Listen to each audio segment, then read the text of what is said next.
and the great American Southwest. I bid you all good evening, good morning, good afternoon, wherever you may be in the world's time zones. Prolific as they are in each and every one, covered like a blanket by this program, the largest of its kind in the world, Coast to Coast AM. I'm Art Bell. It's my honor and privilege to be escorting you through the weekend. And in a moment, a couple of moments, to be honest, we're going to talk about Roswell. As you know, it's the 60th anniversary of Roswell. My guest tonight is going to be talking about Roswell. And here in the first hour, we're going to be talking about Roswell for a really good reason. Breaking news. First, though, let us look at what's going on in the world. Never all that pleasant. A Jeep Cherokee, I'm sure you've seen this if you watch the news. How could you miss it? Trailing a cascade of flames, rammed into Glasgow's airport terminal on Saturday, shattering glass doors just yards from passengers at the check-in counters. Police said they believe the attack was linked to two car bombs, found in London the previous day. Britain raised its terror alert to critical. That would be the highest possible level, and the Bush administration announced plans to increase security at airports and on mass transit. Now, there is a lot of speculation that this may be Al-Qaeda, that they are linked and that it has all the signatures of Al-Qaeda and all the rest of it. Well, if that's true, not to belittle the tragedy of the attack, but seems like kind of a step down for Al-Qaeda. I mean, this is one vehicle that rammed into the airport. Then I think a guy poured some gasoline on himself and set himself on fire. Horrible, of course. But somehow or another, in scale, not a whole lot. The car bomb scare in London and the attack Saturday at the Glasgow airport underscore the need for secure borders for the U.S., according to one of our Republican presidential hopefuls, Rudy Giuliani. Quoting here, "This is the United Kingdom," he said. "They have security that is every bit equal to ours. They have intelligence services that even have had more experience with terrorism than ours." He said, they have to be subjected to this. We're in an era in which we need to know everyone who's in the United States. Makes sense. Hong Kong's red flag was raised. Now, I don't know who wrote this, but it says Hong Kong's red flag was raised into a cloudy blue sky Sunday. A cloudy blue sky as the former British colony marked the 10th anniversary of its handover to China and bid farewell to a rocky decade of financial woes, disease outbreaks, and, of course, economic recovery. The next 10 years could be just every bit as challenging for the bustling city on China's southern coast. Hong Kong will likely grapple with democratic reform and face growing competition from other Asian cities, threatening its position as a global business capital. The Harter president, this is an analysis which concludes only the Iraqis can win the war. The Harter President Bush has pushed to win in Iraq, the closer he has come to losing. The question is no longer whether the U.S. military can fully stabilize Iraq. It cannot. Now, they don't say in the story who did the analysis. Returning residents who had evacuated their homes this week are keeping a very close watch tonight on the Brazos River, which officials expected to swell yet again on Sunday after opening another floodgate at a nearby lake. The river expected to crest at about 26 feet, a foot above flood stage. That's a foot of water. That's a lot. Brazos River Authority officials opened a fourth floodgate at the Possum Kingdom Lake in North Texas on Saturday afternoon. All right, in a moment, Some very serious flooding, very serious in Texas. In a moment, we're going to look at some breaking news about Roswell. What I'm about to read you comes from news.com.au, meaning from Australia, news.com in Australia. And this is a hell of a story. Some of you may already have heard this. The news has been kind of around a little. Exactly 60 years ago, a light aircraft was flying over the Cascade Mountains in Washington state at a height of around 3,000 meters. Suddenly, a brilliant flash of light illuminated the aircraft. Visibility was good as pilot Kenneth Arnold scanned the sky to find the source of the light. He saw a group of 9 shiny metallic objects flying in formation. He estimated their speed as being around 2,600 kilometers per hour, nearly 3 times faster than the top speed of any kind of jet at the time. Soon, similar reports began coming in from all over America. This wasn't just the world's first UFO sighting. It was the birth of a phenomena, one that still exercises an extraordinary fascination. Military officials issued a press release which began, quote, "The many rumors regarding the flying disc became a reality yesterday when the intelligence officer of the 509th Bomb Group of the 8th Air Force, Roswell Army Airfield, was fortunate enough to gain possession of a disc. The headline screamed, 'Flying disc captured by Air Force.' Yet just 24 hours later, the military changed their story. They claimed the object they'd first seen was a flying disc. It was actually a weather balloon that had crashed on a nearby ranch. The key witness, Major Jesse Marcel, the intelligence officer who had gone to the ranch to recover the wreckage, he described the metal as being wafer-thin but incredibly tough. It was as light as balsa wood but couldn't be cut and couldn't be burned. These and similar accounts of the incident have largely been dismissed by all except the most dedicated believers. Now, a truly astonishing new twist. Last week, a new twist to Roswell. Lieutenant Walter Haut was the public relations officer at the base in 1947 and was a man who issued the original and subsequent press releases after the crash on the orders of the base commander then, Colonel William Blanchard. Haut, died last year, but he left a sworn affidavit to be opened only after his death. Last week, the text was released and asserts that the weather balloon claim was a cover story and that the real object had been recovered by the military and stored in a hangar. He described seeing not just the craft, but alien bodies. He wasn't the first Roswell witness to talk about alien bodies. Local undertaker Glenn Dennis had long claimed he was contacted by authorities at Roswell shortly after the crash and asked to provide a number of child-sized coffins. When he arrived at the base, he was apparently told by a nurse who later disappeared that a UFO had indeed crashed and that small humanoid extraterrestrials had been recovered.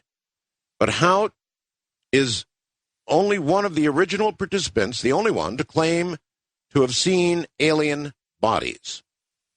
Now listen carefully. Haut's affidavit talks about a high-level meeting he attended with Base Commander Colonel William Blanchard and the commander of the 8th Army Air Force, General Roger Ramey. Haut states that at this meeting, pieces of wreckage were handed around for participants to touch, with nobody able to identify the kind of material. He says the press release was issued because local officials were already aware of the crash site, but in fact, there had been a second crash site where more debris from the craft had fallen. The plan was that an announcement acknowledging the first site, which had been discovered by a farmer, would divert attention from the second and more important location. Haut also spoke about a cleanup operation where, for months afterwards, military personnel scoured both crash sites, searching for all remaining pieces of debris, removing them, and erasing all signs that anything unusual had occurred. This ties in with claims made by locals that debris collected as souvenirs was seized by the military. Hout then tells how Colonel Blanchard took him to Building 84, one of the hangars at Roswell, and showed him the craft itself. He describes a metallic egg-shaped object around 3.6 meters to 4.5 meters in length and around 1.8 meters wide. He said he saw no windows, no wings, no tail, landing gear, or any other feature. He also saw the alien bodies. He saw two bodies on the floor, partially covered by some sort of blanket, I guess. They're described in a statement as about 1.2 meters tall, with disproportionately large heads. Toward the end of the affidavit, Hout concludes, "I'm convinced that what I personally observed was some kind of craft and its crew from outer space."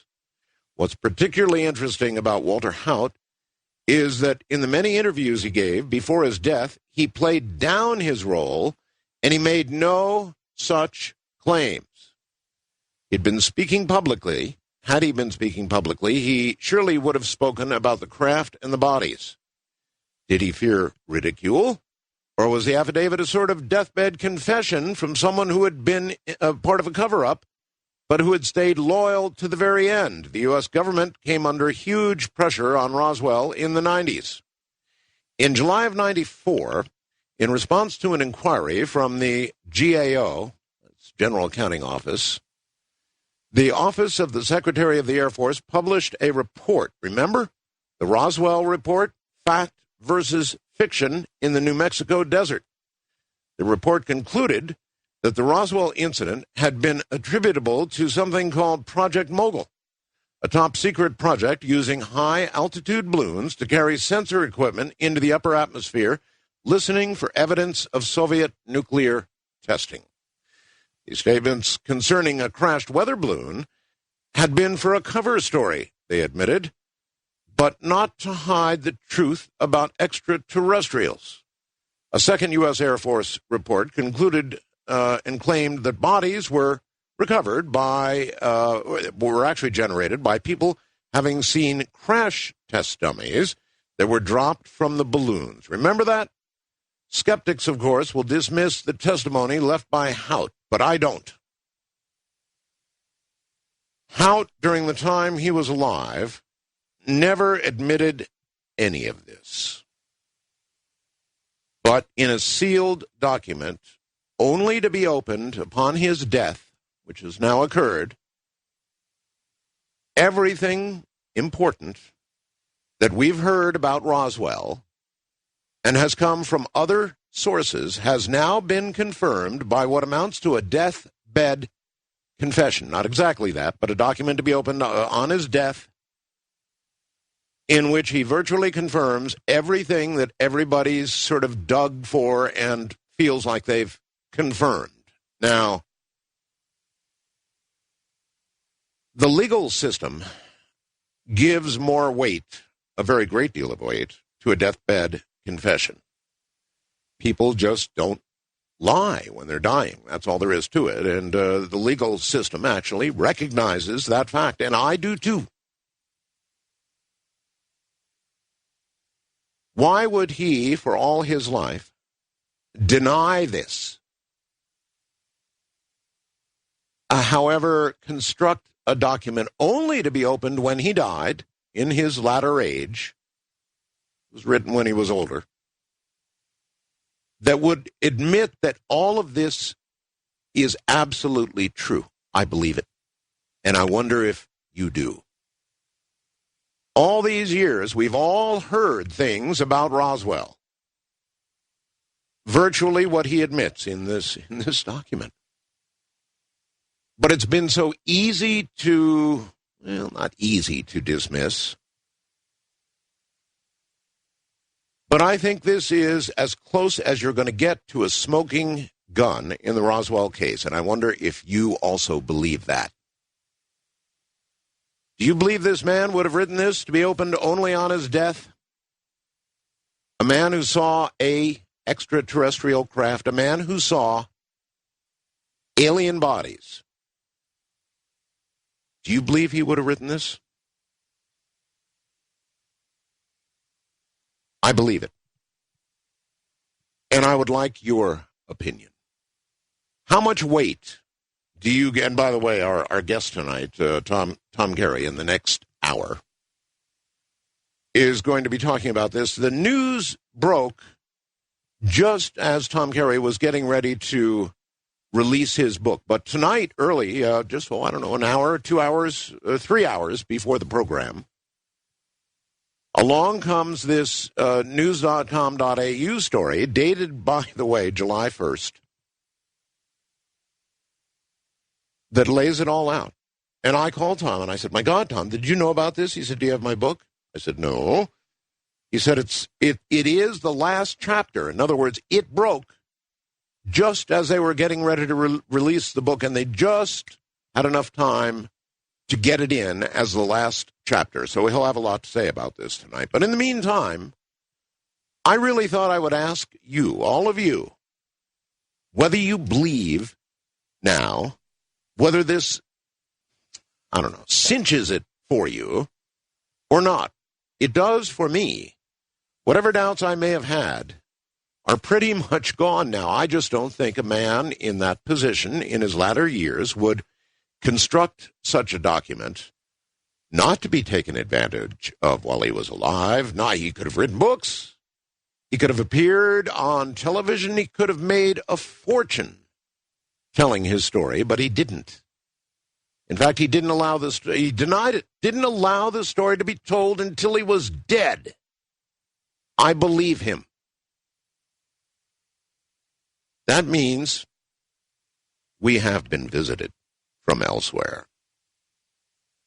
So I want to know what you think. Anyway, here are the numbers. If you're west of the Rockies, 800-618-8255. East of the Rockies, 800-825-5033. First-time callers, area code 818-501-4721. If you're calling on the wildcard lines, and we have many, area code 818-501-4109. And finally, outside the country, you're welcome. Get hold of the international operator. Tell her you want to call 800-893-0903. That's 800-893-0903. West of the Rockies, hello there. You're on the air. Hello. Oh, I actually got you. Wow, that was amazing. Yes. So I just wanted to call you, Art, and tell you I've listened to you for a long time. I think you're absolutely amazing. Thank you. So about the Roswell thing, though. Yeah, do you believe this? Yeah, I mean, I think it's pretty amazing that it all came out now. I've always believed in it, and I just kind of had an intuition about it, but I think it's a great thing. I believe it. I just don't, if somebody wanted to tell a wild, what would seem like a wild story like this, right? They'd tell it while they were alive. If they wanted to make something out of it, they'd go on interview shows, they'd sell the story to God knows who, and they'd make money. But that isn't what the man did. He wrote it all down and said, this is not to be opened until I'm dead. Yeah, exactly. And when you said that, it kind of reminded me of my grandfather. He worked at the Pentagon for a long time back in the 60s. He wrote a journal, and my mom still has it, and he told her that not to touch it until 10 years after he died. So we haven't even still got a chance to look at it, but I'm wondering, there might be something like this in there, something pretty amazing. Because, I mean, if you were to tell it when you were alive, you'd be trying to get all the fame, the glory, the money, sure, all that. But at the very end, to say it at the very end, I think that makes it totally different. Well, that means if you believe it, and I certainly believe it, we have been visited. That's it. We have been visited. And it probably means we're currently being visited. Yeah, I definitely think so. You can't be a little bit pregnant. There's either life out there or there's not. But to me, this means there is, and they've been here. Right, but what do you think, Art? I've listened to you for a long time, and I've heard you talk to a lot of different people about a lot of different facets of this, like the quickening, everything that's going on with the environment, plus this, the war. And I mean, where do you think this is all going, Art? Really, your honest opinion. Honestly, I don't know. That is my honest opinion. The quickening is certainly speeding up. The environment is certainly deteriorating faster than projected, even by some of the more dismal models that are out there. And these two things, visitations and the state of the world, may not even be connected. But now, I believe it. We'll be right back. By the way, if you'd like to go up to coasttocoastam.com, that's coast, T-O, coastam.com. The upper left-hand side, you'll see Art's webcam, and you'll see what I think is kind of a cute picture of Asia and Dolly. Dolly is our little Philippine immigrant, and she just loves Asia. She absolutely loves Asia. If Asia's crying, Dolly will come running. It's absolutely amazing. In fact, all the cats have been absolutely wonderful with Asia. Just wonderful. It is a very cute picture. No two ways about it. Upper left-hand corner of the website where it says Art's webcam. This is this Roswell thing, with what I've read you tonight, I think qualifies. What does it qualify as? The biggest story in human history? Something along those lines? Easily. To me, it means it really happened. We really have been visited. I wonder where they were from, and I wonder what we've done with them.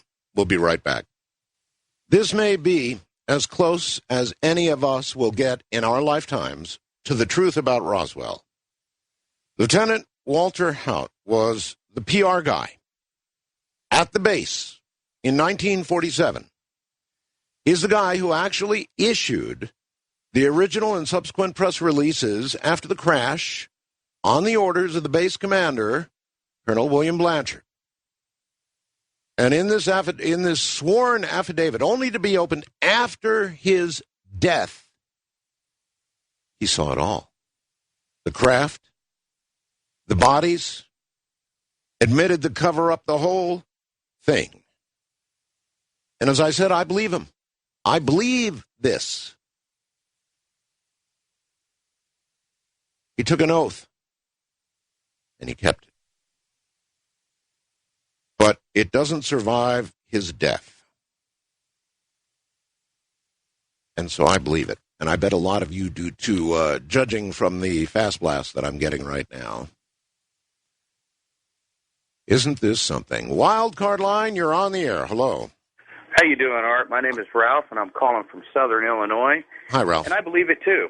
Yeah. And I also wanted to tell you a wild and strange story that happened to me just a little over 20 years ago down here in Southern Illinois. I was out with some friends camping one night, and one of the guys with us, he always kind of dabbled in and kind of joked around with the dark side, and we never really believed him much. So we had a fire going in an old creek bed down near the Shawnee National Forest. The guy starts incanting some stuff, or whatever you call it, saying some things. And he was holding a stick in the middle of the fire, and all of a sudden the flames started jumping up. And we all got a little nervous at that point, and at that time I was always, everything I heard, it's like, well, you got to prove it to me kind of thing. Mm-hmm. Well, he did this for quite a while, and he'd say certain things, and the flame would change different colors, and it would jump higher and higher. Well, one of the other guys in our group, he got a little scared, and finally we stopped everything and decided, all right, we're going to go back over to our regular campsite. Well, as we got ready to leave, we were going through the forest, and we heard something, turned around and looked, and I caught something out of the side of my eye, and it kind of looked like a gray apparition of some sort. And everybody else kind of stopped, but nobody said anything. Well, the next day, we were all talking about this, and before I had even said what I had seen, two other guys said they saw the same thing. It kind of looked like an old, possibly a Confederate soldier or something. And that kind of got us a little nervous. So we went back up to this old creek bed, and where we had the fire built, it was on top of slabs of rock at the bottom of this, like I said, this old creek bed. And where he had drawn this fire out, and he had made a pentagram, every single point in that pentagram was burned about an inch deep into the stone. Really? Now, it gets a little weirder.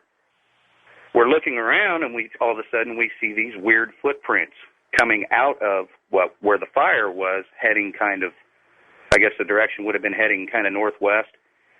And we see a series of them. And we start walking along. There's like 8 feet between each one. The bottom half of this print was cloven.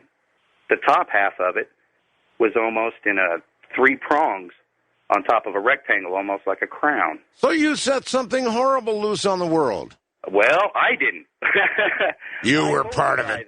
You were part of it, sir. I know, and I've always wondered about that. Well, this guy that did this, within 6 months, he was from around the Cleveland area. He died of a mysterious death.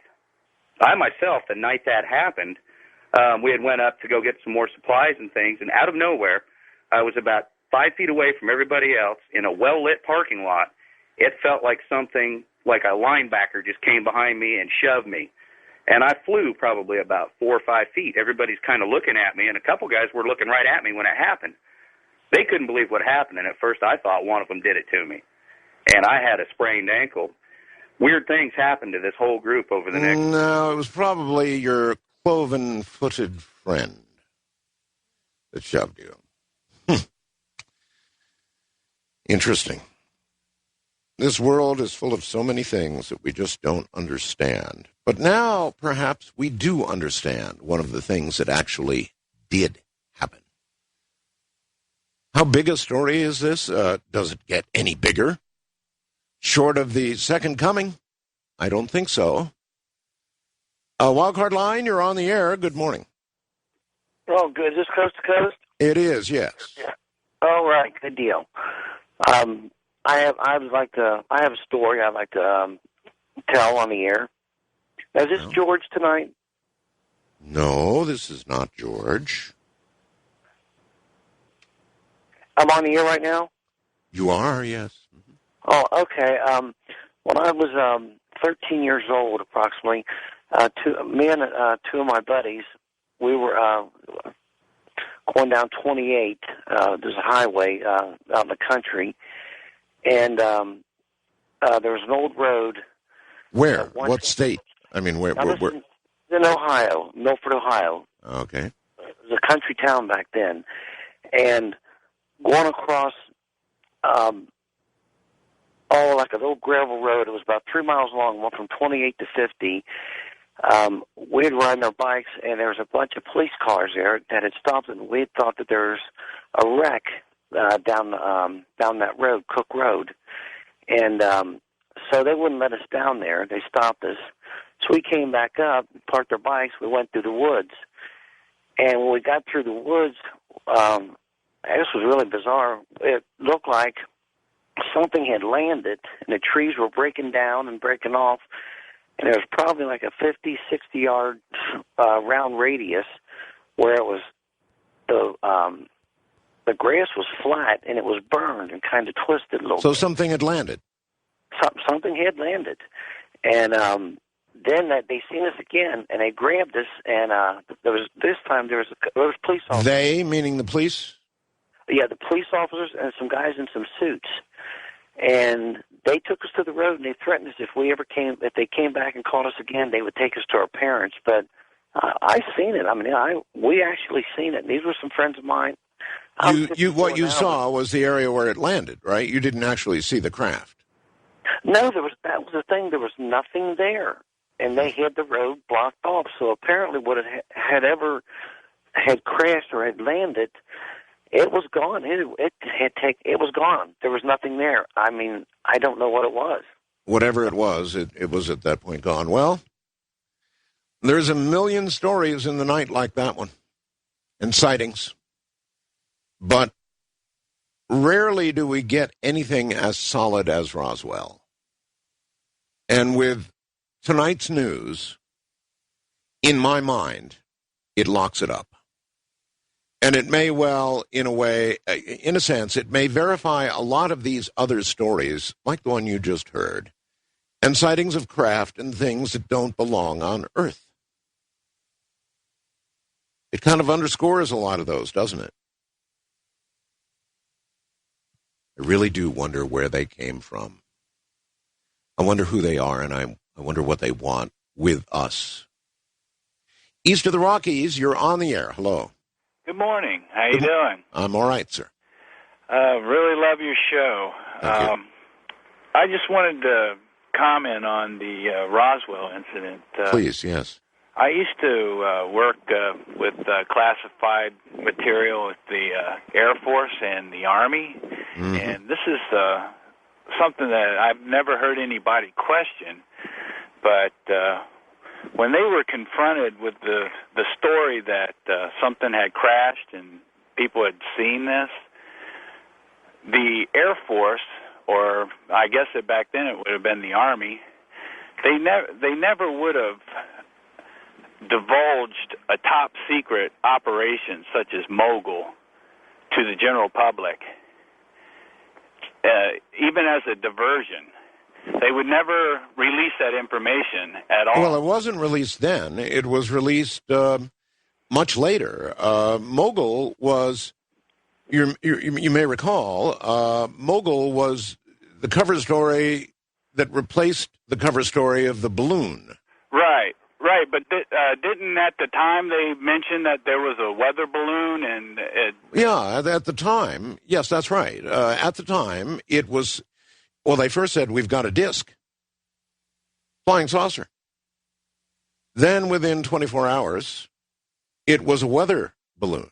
And then years later, the ultimate insult came when they, do you remember that Air Force thing where they showed us the dummies that were dropped? Oh, God, it was a mess. It was just absolutely a laughable mess. And that came with the Mogul story and the cover-up that replaced the cover-up story. I'm sorry. I believe what I read to you tonight. I believe this man who kept his mouth shut all his life and left the document to be opened only at his death. I believe him. Wildcard line, you're on the air. Hello. Hey, Art. Yes, sir. Are we only quoting on the Roswell incident? You have something to quote, or you mean talking about? No, in reference to, yes. Yeah, no, whatever you want. Oh, great. I wish you'd have a best-of night. I don't know how the format would work on the radio, but you've had some really terrific shows. With the first one with Bonnie Crystal was fabulous. You were originally going to speak to her about her caver explorations and discovered she was a great inventor and all this. Oh, yes. Well, they do run best of for, streaming purposes. Yeah, well, kind of like a recap. You've actually done a lot of, you've done a great summary on quantum mechanics and relativity. That big hype on the ginger, you had a detective on there who worked, I think, for a current affair, and he was describing how all these millionaire investors were in there, and you quickly went to how did you get in here? And he commented on how his friend always tries this and gets whisked in a limousine, but he was able at the airport to shake the president's hand.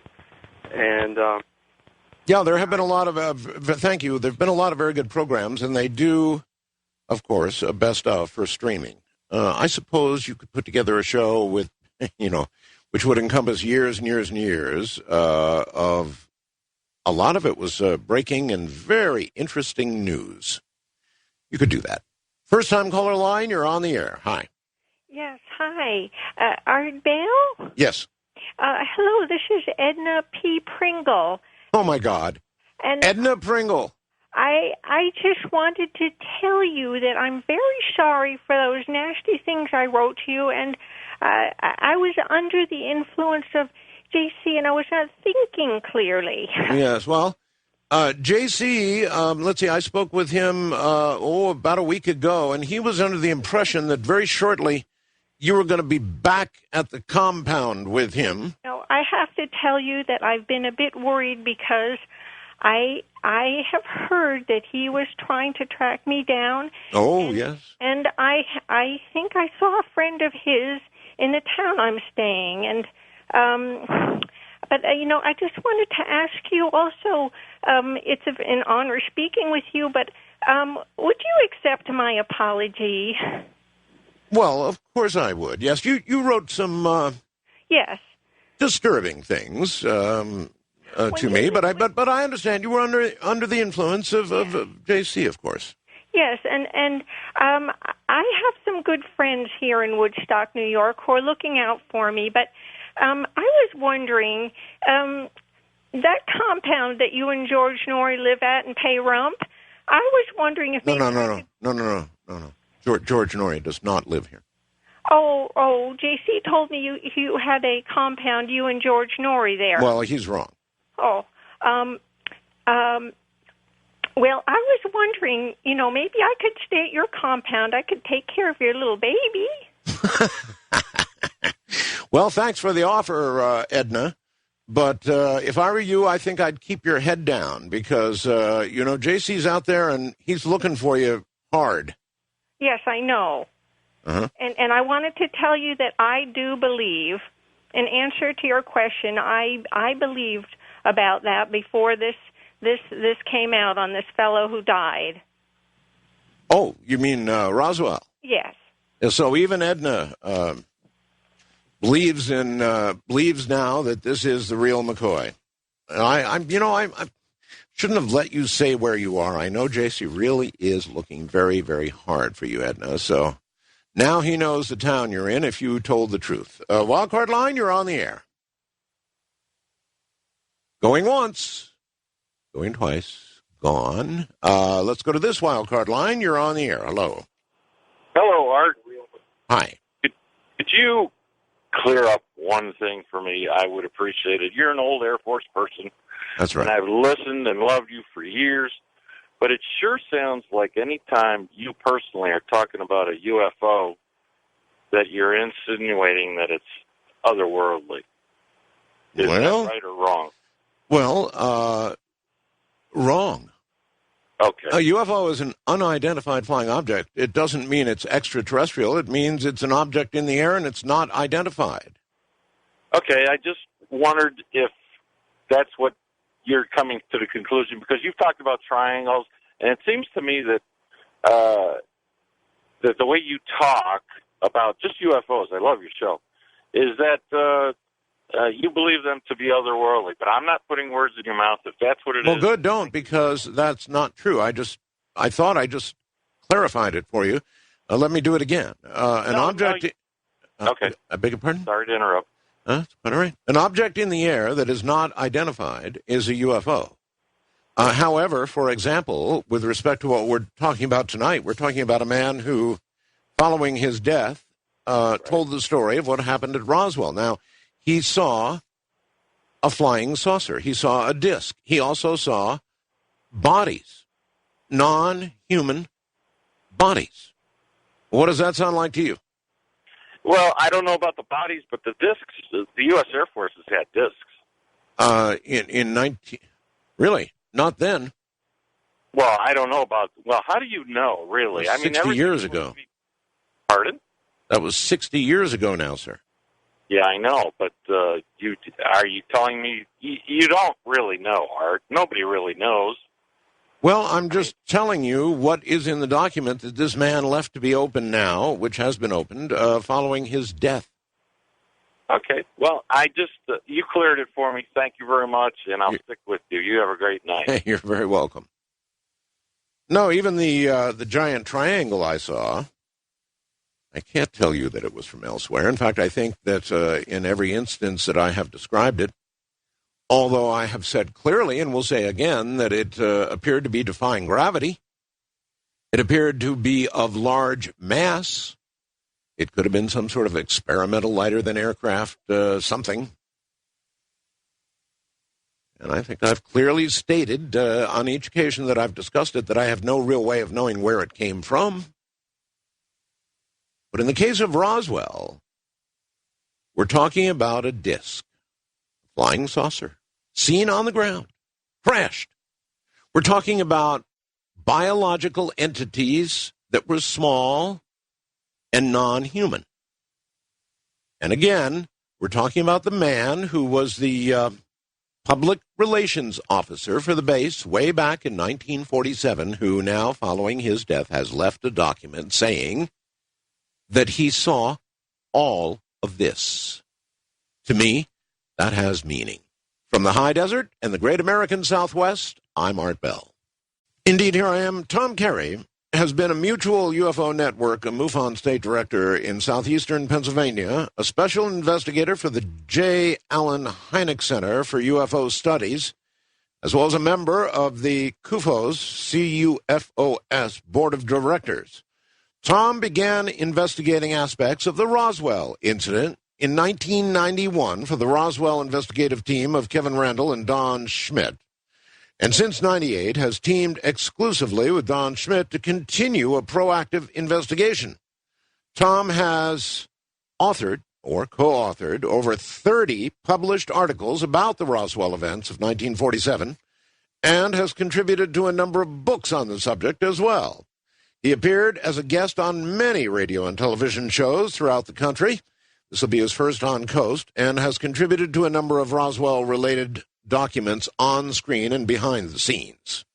Most recently, Tom was a consultant and interviewee with Don Schmidt on the Sci-Fi Channel documentary The Roswell Crash, Startling New Evidence, 2002, and the History Channel's Conspiracy Theory, Roswell 2005, Travel Channel's Weird America, Roswell 2005, and the Sci-Fi Channel's Sci-Fi Investigates Roswell 2006. In a moment, Tom Carey. Tom Carey, welcome to Coast AM. Good morning, Art. Good to be with you. Great to have you. Now, listen, be aware. As you know, or I should inform the audience, I called you when I bumped into this news.com.au news story, breaking dated July 1st. Now, I called you earlier in the evening, and I said, oh, my God, this is pretty good timing. And you said, well, it's the last chapter in my book. I read it to the audience, not the chapter in your book, but the news.com.au story in the first hour, because I think it is really, really important. It's going to kind of jump ahead in terms of our interview, and I understand that, but my God, what a story. Well, we thought it was the sealed statement was something that Walter Haut wanted to do in 2002. All right, that's when he actually wrote it? Yes. Okay. Up until that point, he had more or less said the same story over and over again, the same account of his involvement in the Roswell incident, namely that of the base public information officer who distributed the famous press release to the news media in Roswell. And over the years, I knew Walter ever since my first trip to Roswell in 1994, I think it was, and a finer gentleman you could never hope to meet. All right. Well, again, he was, of course, the public relations officer at the base in 1947. Now, yes. in the years prior to his passing, just for the record, what was his official story? What did he tell everybody? His official story was that he was in his office on Tuesday, July the 8th, 1947, when he received a phone call from the base commander, the commander of the 509th Bomb Group, William Blanchard, that Blanchard wanted him to take down a statement that he was going to dictate to him, announcing the capture of a flying saucer, as they were called in those days. And so he took the statement down. I think it began the many rumors concerning the flying saucer, etc., are true, and it went on for a bit. So around noontime, First Lieutenant Haut went around to the 4 news media, 2 radio stations, 2 newspapers in Roswell with the news release, press release. Mm-hmm. and went back to his desk. And that was the end of his involvement, according to his story. And that's what he maintained the whole time he was alive, since the incident? Yes. Occasionally he would, say something additionally, like, I believe it was a UFO, just don't ask me why, things like that. But if you knew Walter and if you knew people, you knew, at least in my opinion, here was a man who was carrying a secret that he was not divulging. Whenever we would ask him questions, further questions about Roswell, this was before the sealed statement, he would say, in addition to that, his story was, whenever he was sort of pushed into a corner, he would say, I just can't remember, it was too long ago. So things he didn't want to answer, that was his standard response. How old was he when he passed? I think he was like 80, early 80s. I don't know exactly which, but he was in early 80s. Okay. But when he crafted the sealed statement, he was in good health, and he thought he wanted to leave a legacy of truth. Now, also, we talked, why would he do this? Someone who was Blanchard's right-hand man, how could he not know more than what he was saying? I mean, he had to know. He was Blanchard's right-hand man. Blanchard knew everything. And for years and years, it was, well, that's all I know. And we would say, well, weren't you the least bit curious? And that's when he would say, well, geez, I can't remember now, but that's all that I know. All right, so you knew him. Tell me about him. What kind of man was he? You said he was a fine man. Oh, he was just a fine gentleman. He was the type of person that if you organized a group of any sort, he was the one you would want to elect president. Everybody liked him, smiled all the time, and he just had that demeanor. He was about 6'3", 6'4" tall man that just had a presence about him. And the other thing was that Blanchard really liked Walter Haut, and Haut could have followed Blanchard all the way to the Pentagon, and certainly at a minimum have been a colonel. But, perhaps he could have got a star or two, because Blanchard was earmarked for the Chief of Staff of the Air Force, and being the right-hand man of a potential Chief of Staff, you would just go right up the line yourself. So that was also curious to us as to why he would not follow Blanchard and choose to remain in Roswell. How long was Walter Haut in the military service? I think he joined in 1942 or thereabouts, and he got out, I think it was 1948. Okay. He was a bombardier in World War II, B-29s, and he and Blanchard hooked up at Roswell. And I think Haut was also in that famous Operation Crossroads in 1946 in some capacity, and in which Blanchard was already the commander of the 509th Bomb Group.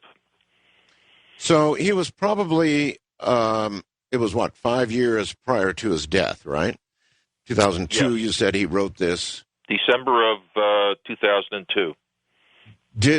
Who was aware of the fact that he wrote this? His family, my co-author Don Schmidt, and myself.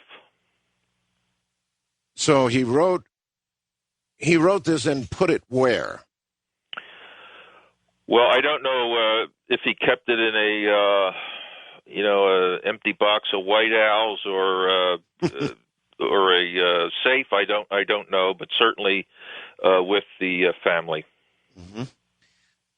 Did he ever make any reference to you, Tom, that he had signed some sort of a security promise or that he had ever been in any way threatened? Not threatened. I don't think Walter Hout is the kind of person you threaten. I think he would really tell you where to go, irregardless of the rank. But we do know this, that William Blanchard, his commanding officer, and he had a very close relationship, also, almost like father, son, uncle, nephew, something like that, a very good relationship. And we had bandied it about, and we turned out to be right, that he had promised Butch, Blanchard's nickname, that he would never talk about it. And Blanchard had asked him, and he promised that he would not talk about the Roswell incident. So he was keeping the secret for Butch all of these years. Mm-hmm.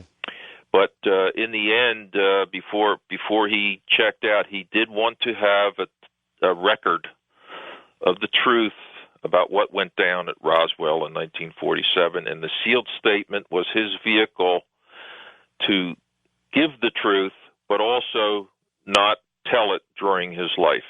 So he would keep the promise that he made to Butch. Understood. Well, when the Air Force had their now infamous, it was dummies that were dropped and tried to, the mogul, and then the whole mogul business. If that had been the real cover story, certainly at that point, he would have felt free to discuss any aspect of Roswell, because the Air Force themselves were supposedly going public, saying, okay, finally, here is the real, we can finally now tell you the real truth about what happened at Roswell. It was a secret project. That makes perfect sense. It reminds me of one of the pilots from Roswell in 1947, Pappy Henderson, when he was in the, he was sworn to secrecy. He was in a supermarket in 1980 or 81, somewhere in there, and he saw on one of the tabloids a story about the Roswell incident, and he told his wife Sappho, well, I guess I can tell you the story now. I see that that it's out. Yes. So if mogul had been the explanation, like you say, I would have thought that he would feel that it's okay to talk now. Sure, makes sense to me. Sure. So you don't know where this. It was a sworn affidavit, however. Were you part of? I mean, how did you know that he was doing that? Did he tell you and tell the world, or his wife, or whoever? Well, no. He told his family, of course, and his daughter Julie is the director of the UFO Museum in Roswell, and Don Schmidt is on the board of directors, and we are good friends. So it was, and Don and I go down to Roswell several times a year to conduct our research. So we were pretty good friends with the family. So I think it's natural that we would know. But he didn't. In other words, even those close to him did not know. They did not know his true involvement, his true knowledge of the incident until the sealed statement was opened. I believe he passed last year, so it would be late last year that it was opened. Mm-hmm. They did not know his involvement, the extent of his involvement beyond the press release until that sealed statement was opened. I would think, Tom, that this would be so serious, what we're discussing right now, that it would almost require some sort of response from the military or from somebody. Well, we hear just tangentially that the Air Force has already under their belt 4 explanations to Roswell. The original, that it was a flying saucer. Mm. The second one was that it was a weather balloon. The third one was that it was a mogul balloon. And the fourth one has to do with the crash test dummies. So their next explanation will be their fifth. And I'm sure they really mean it this time. Do you think there will be a fifth? No. In other words, you do not? No. No. So you think they will simply not respond in any way to this? If they respond, they will stand by their what they've already got out there, because the fourth explanation, the reporters in the room were howling with laughter. So I don't know if they want to go through that again. And if you keep changing your explanations at some point, people don't believe you anymore. Yes, well, that's right. So no, I don't think they will. I've got to tell you, Tom, this virtually cinches it for me. I mean, I had a big question mark over Roswell all my life, but this really does cinch it for me. It honestly does. People, they just don't. Look, I said it to the audience in the first hour, and I'll say it to you now. If he had wanted to make something of this, he was in a position where he could have written books, made a lot of money, done any TV and radio appearance he wished to do, and really just he could have done anything he wanted while he was alive with this. So Absolutely. The fact that he didn't and wrote this document, the sworn affidavit, and only to be opened after he was dead, it really does cinch it for me, Tom. What about you? Well, Art, I was convinced before the sealed statement. For me, the sealed statement is sort of the icing on the cake, because I already had come to the conclusion of what went down at Roswell because of our investigation, which is ongoing. Okay. And I would like to talk about that. In other words, yes, you were convinced before this. Well, I wasn't, but I'd be very interested in hearing what did it for you. I know you've been investigating for years, so maybe you can sort of, I don't know, lead us through your investigation and get to what actually cinched it for you prior to this. Okay. Let's start here. How did you even get interested in the whole subject? That's an interesting question. It was in 1991. I was a reading member of the QFOS, the Center for UFO Studies. I received their quarterly magazine, and there was an investigative team in there of Kevin Randall and Don Schmidt, who were publishing articles about the Roswell incident. Mm-hmm. Now, I had read the Roswell incident book when it came out in 1980, and that, as far as my interest in UFOs, that sort of cinched it for me as to my real focus was the crash saucer phenomenon. And it seemed to me that the Randall and Schmidt had a investigation going on, which I just found fascinating. And one of the aspects of the investigation actually goes back to the original book, The Roswell Incident, about these archaeologists that stumbled upon the crashed saucer and some crew members lying about. Of course, that was the old Barney Barnett story at that point, but the involvement of the archaeologists is what interested me because of my background in anthropology and archaeology. And the fact that these archaeologists allegedly came from the University of Pennsylvania. And myself, living near Philadelphia, I thought, well, geez, this ought to be a slam dunk for me to go down to the university and find out who they were. All right. Hold it right there, Tom. Tom Carey is my guest. He's a first-time guest on Coast, but a long-time investigator of the Roswell case. And we have big new news on Roswell tonight. We'll be right back. Here I am. All right, everybody. It's breaking everywhere now. At this hour, we're collecting stories from thisislondon.co.uk. So from England, I'm seeing yet another story I just found. Daily Mail in London also just broke the story. So at this hour, it's breaking worldwide. What am I talking about? I'm talking about Lieutenant Walter Haut. And it's funny the way news stories break, isn't it? Actually, Tom got it in the last chapter of his book, and we'll find out the timing on that here shortly. But this is just breaking now around the world. It's one of those stories that once it breaks in one place, it's going to break everywhere. And thank goodness the timing is absolutely perfect for this night and my guest.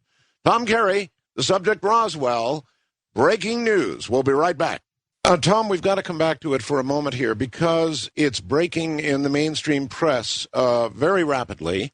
I've now got two stories from Great Britain, which has always just bugged the hell out of me, the fact that I've got to get important news about things that occur here in the U.S. from other nations, particularly from Great Britain and, of course, Australia. Now, Tom, why do you think this is virtually, as we're speaking, at this hour, beginning to break so hard in the mainstream press? That's a good question, Art.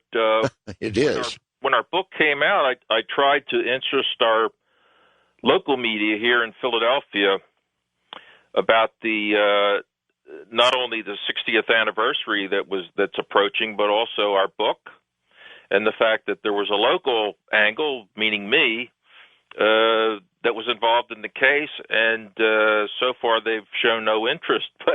But apparently across the world, in Australia and Great Britain, they have a different attitude. Now, I think I'm guessing this is just speculation as to why it's breaking now. Is that last week, Bill Burns from UFO the publisher of UFO magazine, held a press conference in New York City, announcing the sealed statement of Walter Haut. And, of course, he gave the source of the statement as our book. But the fact that he held it in New York City, perhaps there were other newsmen there from wherever. And the Internet being what it is, you know how word gets around much faster these days than when the first Roswell book came out. So I'm guessing that's how it's happened. Well, this is only tangent. It's not really related. But, you remember the Phoenix Lights? Yes. I covered that. I was on the air the night that happened. I took call after call after call after call. Witnesses, people who were frantic, saw the Phoenix Lights, saw the craft, swore to me they had seen a solid craft and so forth and so on. The whole night, that's all we did was take calls. Phoenix, Phoenix, Phoenix. Then, for 3 months, Tom, it went deader than a doornail. Not a word. And then, like somebody threw a switch, ABC, NBC, CBS, CNN, all of them were on the Phoenix Lights like it had happened hours ago. It's like somebody threw a switch. It's like somebody has to take the lead, I presume, and report it, and then the others will follow. But maybe sometimes no one wants to take that. But it's right. Step. It's happening again, right before our eyes, right now. And so that's good to hear from our perspective. Well, I guess so. Tell me how you managed to get it in your book. Your book came out how long ago? We finished it in December, and it came out 3 weeks ago. 3 weeks ago. And when did you get the information on the sealed statement into the book as the last chapter?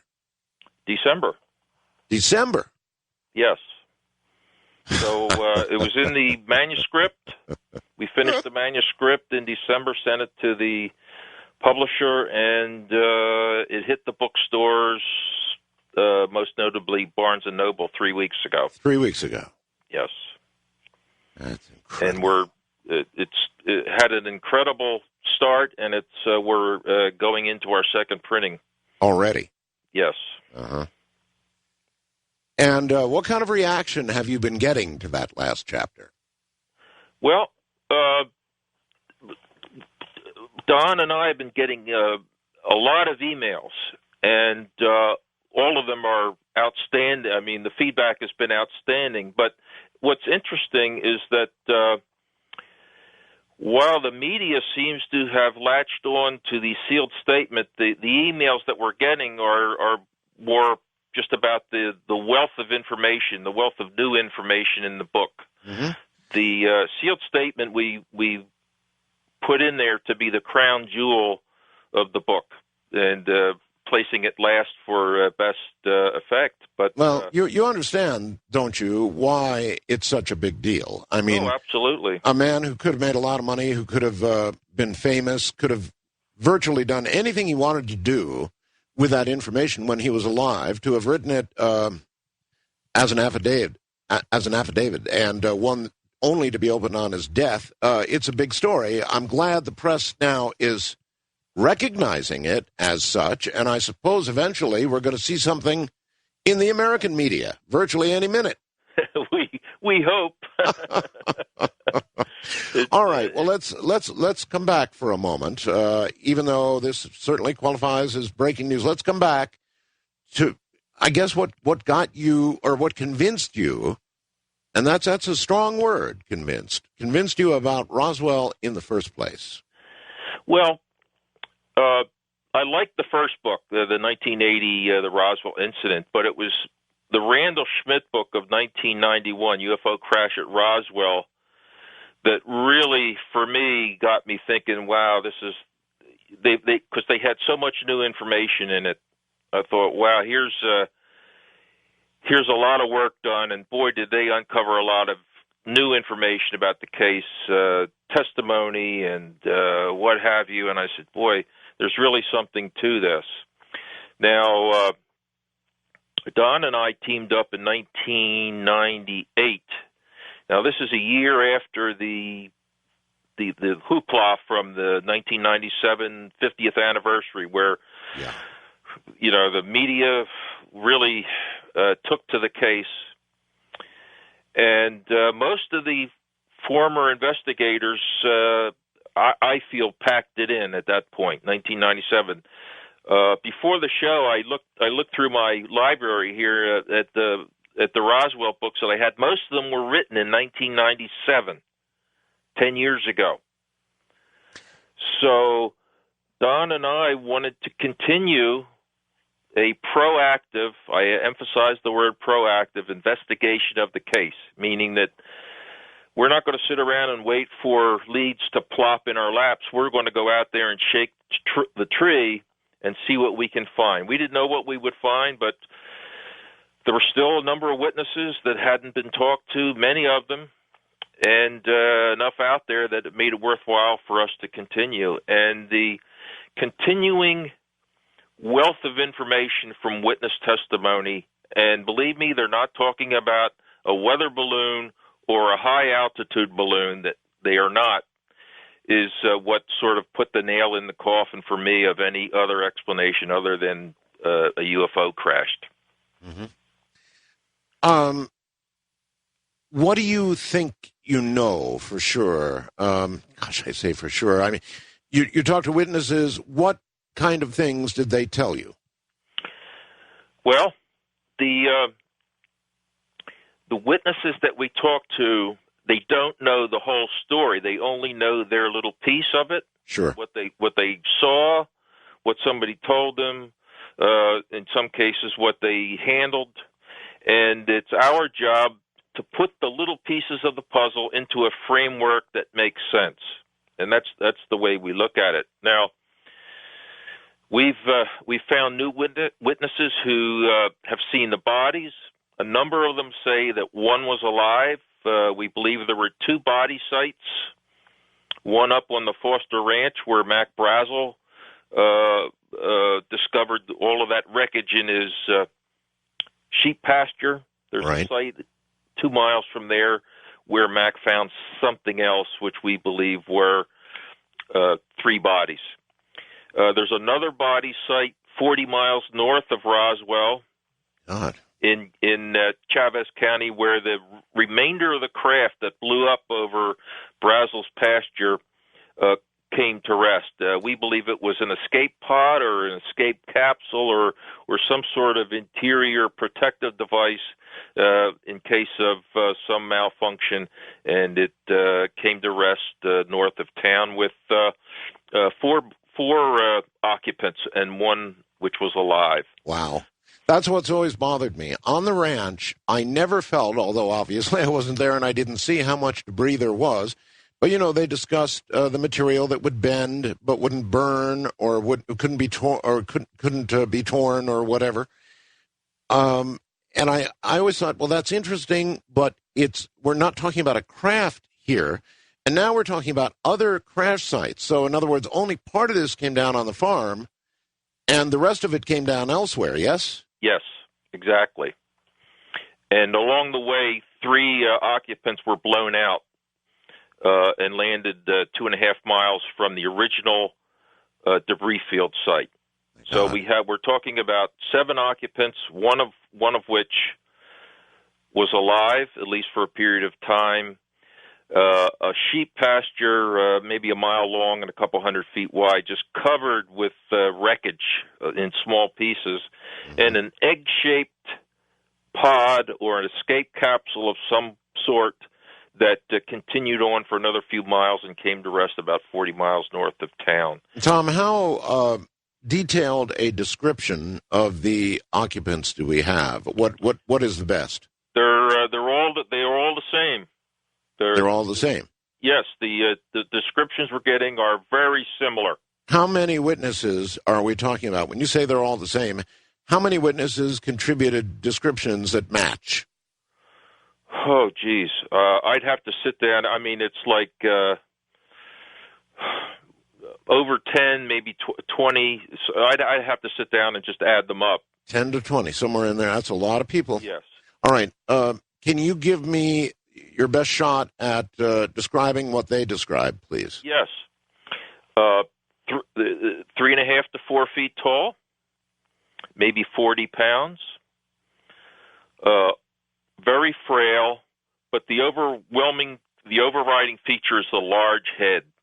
Everyone describes a large hairless head, shaped like an inverted pear or an inverted egg.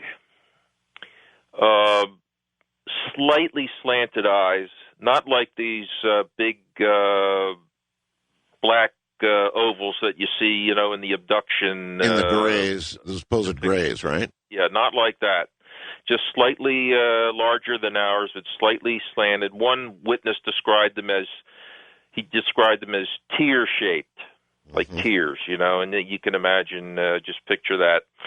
No nose, just two little holes in the front of the head for nostrils, 2 holes for ears, no earlobe, no fleshy part of the ear, a slit about 1 inch to 1.5 inches where the mouth would be.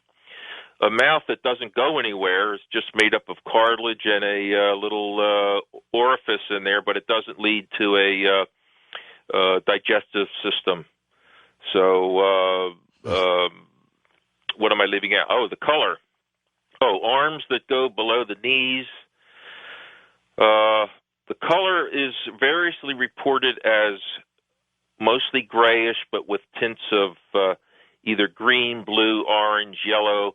And we think that has to do with the state of decay or preservation and perhaps lighting. But several military witnesses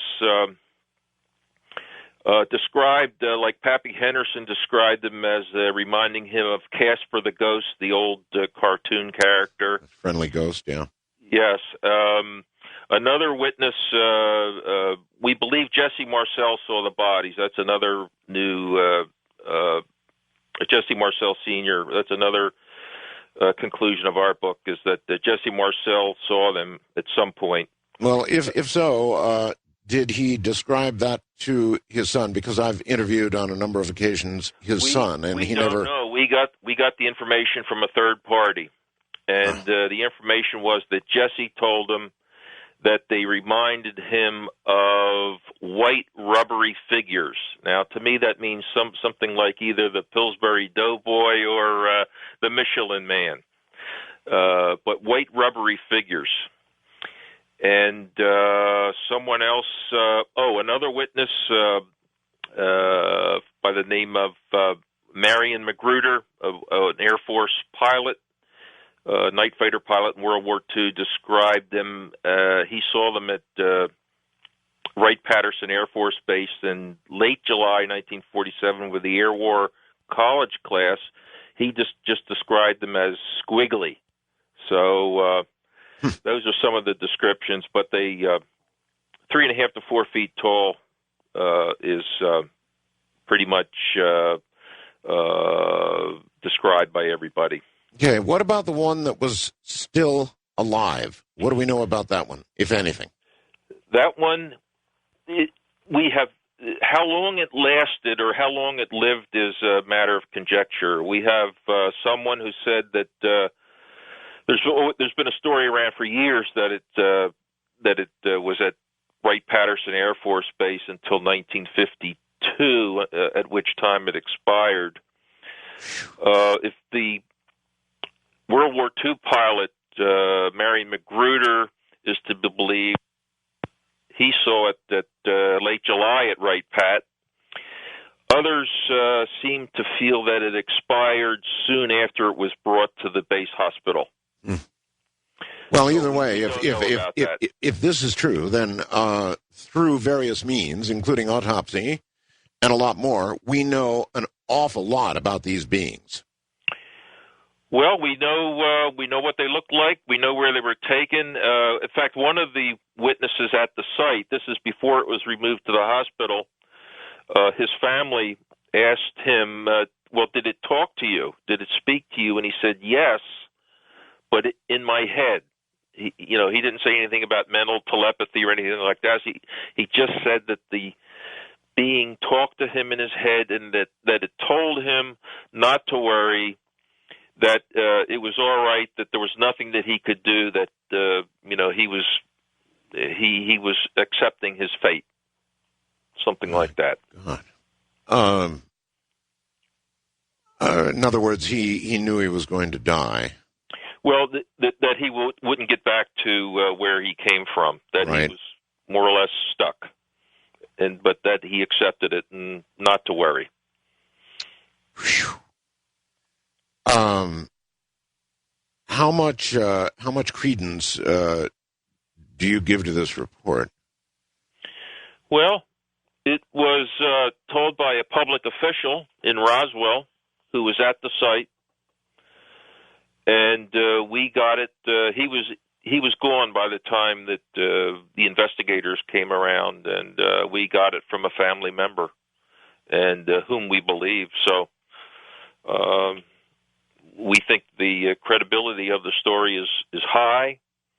He had no reason to make this up. He didn't make any money off of it, and it was told to the family at the time, not after the books came out, but it was told in 1947. The family was severely threatened with their lives, never to speak of this. And we got the story in the 90s, a few years ago. By the way, folks, this is breaking in a sense, so if you want to read about it, coasttocoastam.com. We've got it up there now. Just scroll down on the front page, Hot Stories for Saturday, June 30th.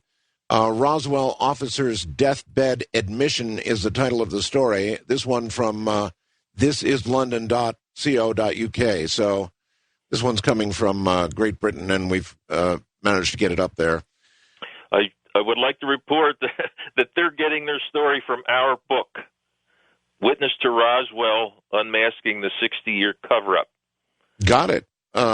Clearly, you had it ahead of seemingly everybody else. Was there anybody at all, Tom, to your knowledge, that broke this story ahead of your book? No, because there were only two copies of the sealed statement, one that the family had and one that we had a copy our investigation had. So, no one else had. I love the way the world's press operates. I just absolutely love it. Tom, hold tight. We're a breaking news evening underway. Tom Carey is my guest. The subject is Roswell, but the news for us is brand new. All right, I've just been sent something that I'd like to authenticate. Tom, if you're there, I've got a quick question for you. If you were to hear the affidavit of Walter G. Hout, would you be able to authenticate it? If I would hear it? Yeah, if you would hear it, would you be able to tell me if it was authentic?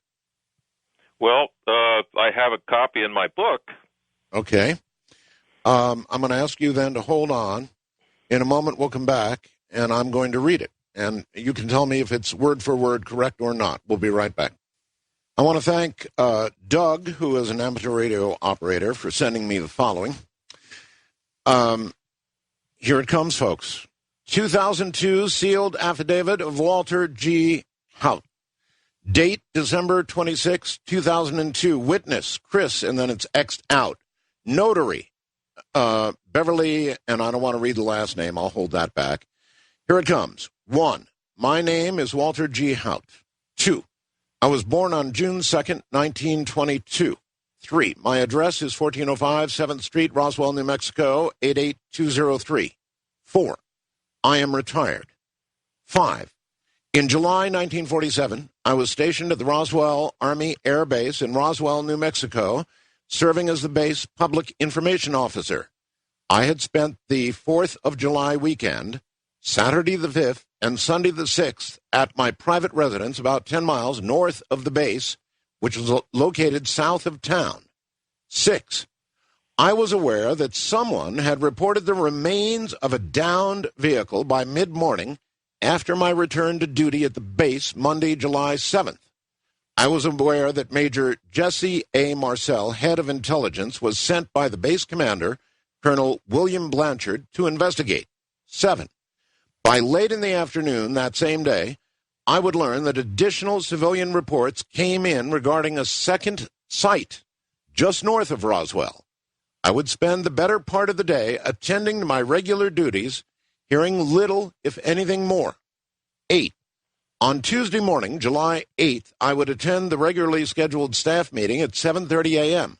Besides Blanchard, Marcel, CIC, Counterintelligence Corps, Captain Sheridan Cavett, Colonel James, I believe it's I. Hopkins, the operations officer, Lieutenant Ulysses S. Nero, the supply officer, and from Carswell Air Force, AAF, in Fort Worth, Texas, Blanchard's boss, Brigadier General Roger Ramey, and his chief of staff, Colonel Thomas Dubois, J. Dubois, were in attendance. The main topic of discussion was reported by Marcel and Cavett regarding an extensive debris field in Lincoln County, approximately 75 miles northwest of Roswell. A preliminary briefing was provided by Blanchard about the second site, approximately 40 miles north of town. Samples of wreckage were passed around the table. It was unlike any material I have ever seen in my life. Pieces which resembled metal foil, paper thin, yet extremely strong, and pieces with unusual markings along their length were handed from man to man, each voicing their opinion. No one was able to identify the crash debris. 9. One of the main concerns discussed at the meeting was whether we should go public or not with the discovery. General Ramey proposed a plan which I believe originated from his bosses at the Pentagon. Attention needed to be diverted from the more important site north of town by acknowledging the other location. Too many civilians were already involved, and the press already was informed. I was not immediately informed how this would be accomplished. 10. At approximately 9:30 a.m., Colonel Blanchard phoned my office and dictated the press release of having in our possession a flying disc coming from a ranch northwest of Roswell, and Marcel flying the material to higher headquarters. I was to deliver the news release to radio stations KGFL and KSWS and newspapers, the Daily Record and the Morning Dispatch. 11. By the time the news release hit the wire services, my office was inundated with phone calls from around the world. Messages stacked up on my desk.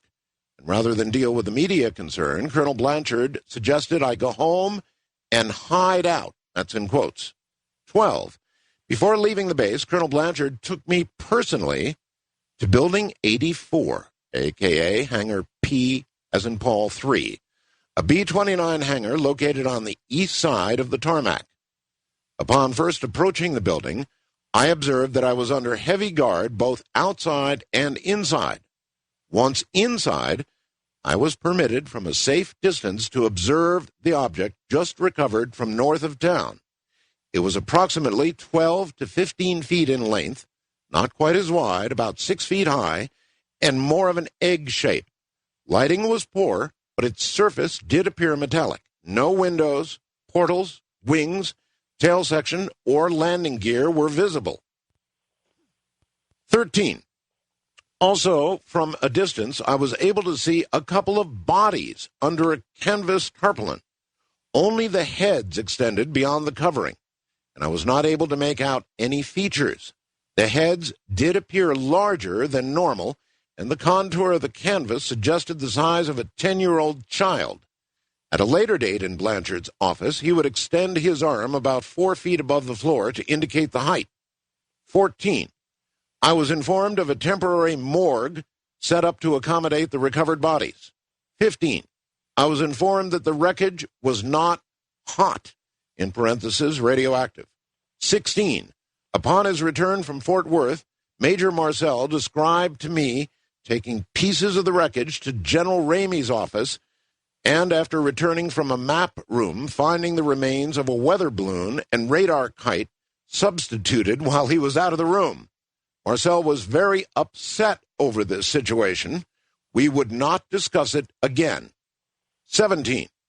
I would be allowed to make at least one visit to one of the recovery sites during the military cleanup.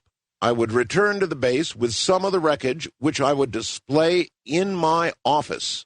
18. I was aware 2 separate teams would return to each site months later for periodic searches for any remaining evidence. 19.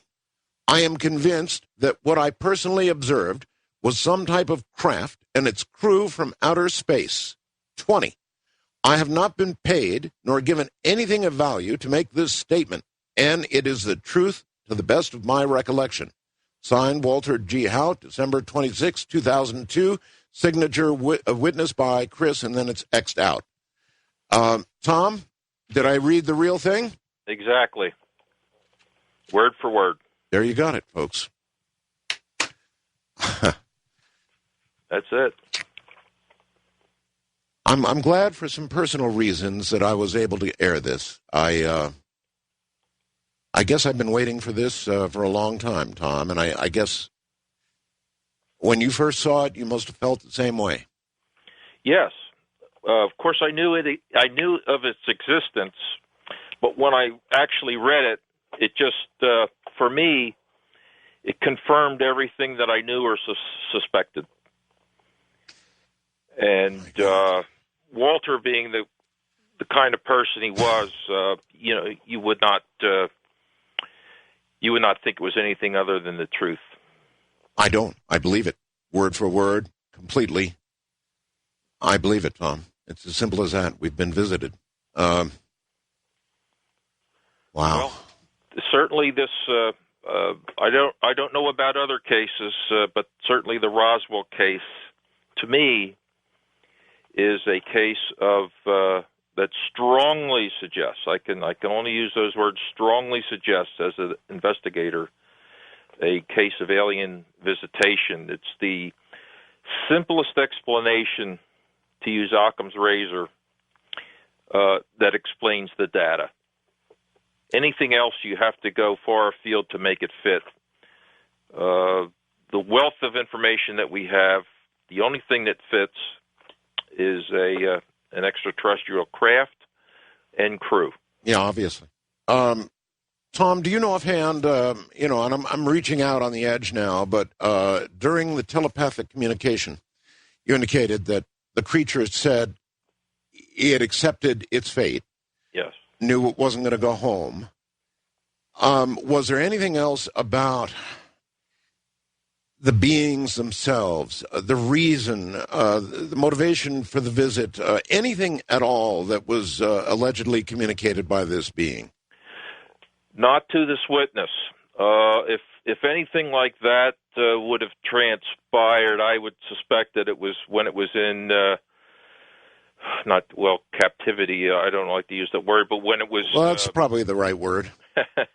When it was in the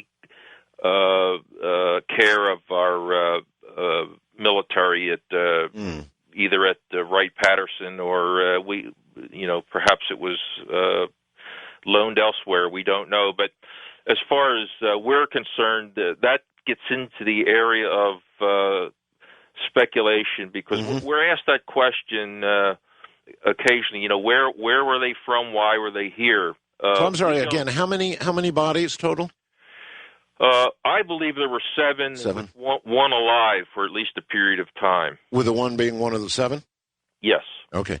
Do we have any idea where these bodies? I mean, obviously we still have them somewhere. We would have kept these bodies forever and ever. Where? You have any guesses or knowledge about where they might be now? Where they are at as we speak, I don't know, but we do know that they were loaned around for study. Loaned around? Yes, to various military bases that had facilities to examine them further. One that I'm aware of is Randolph Air Force Base near San Antonio, Texas. We had a story from a fellow who was a civilian there back in 1964. That's back when I was in the Air Force. That he saw one there, and Randolph has an aeromedical facility, which is a medical facility, and he saw one there in 1964. We have reports of one or more being in Florida. There's three bases that I know of, Homestead, Eglin, and MacDill. I don't know which one, but certainly reports there. We know one of the flights went there out of Roswell. Well, we know one of the flights went to Florida. Whether it took one of the bodies, we don't know, but we can speculate. All right, Tom. Here's another speculative question. This was a long time ago now, 60 years ago now. Tom, do we think we understand why the government, the military, why our leaders felt it necessary for this amount of time to keep this? I mean, it's the biggest story in the world. There is not a bigger story if we've been visited by beings from elsewhere.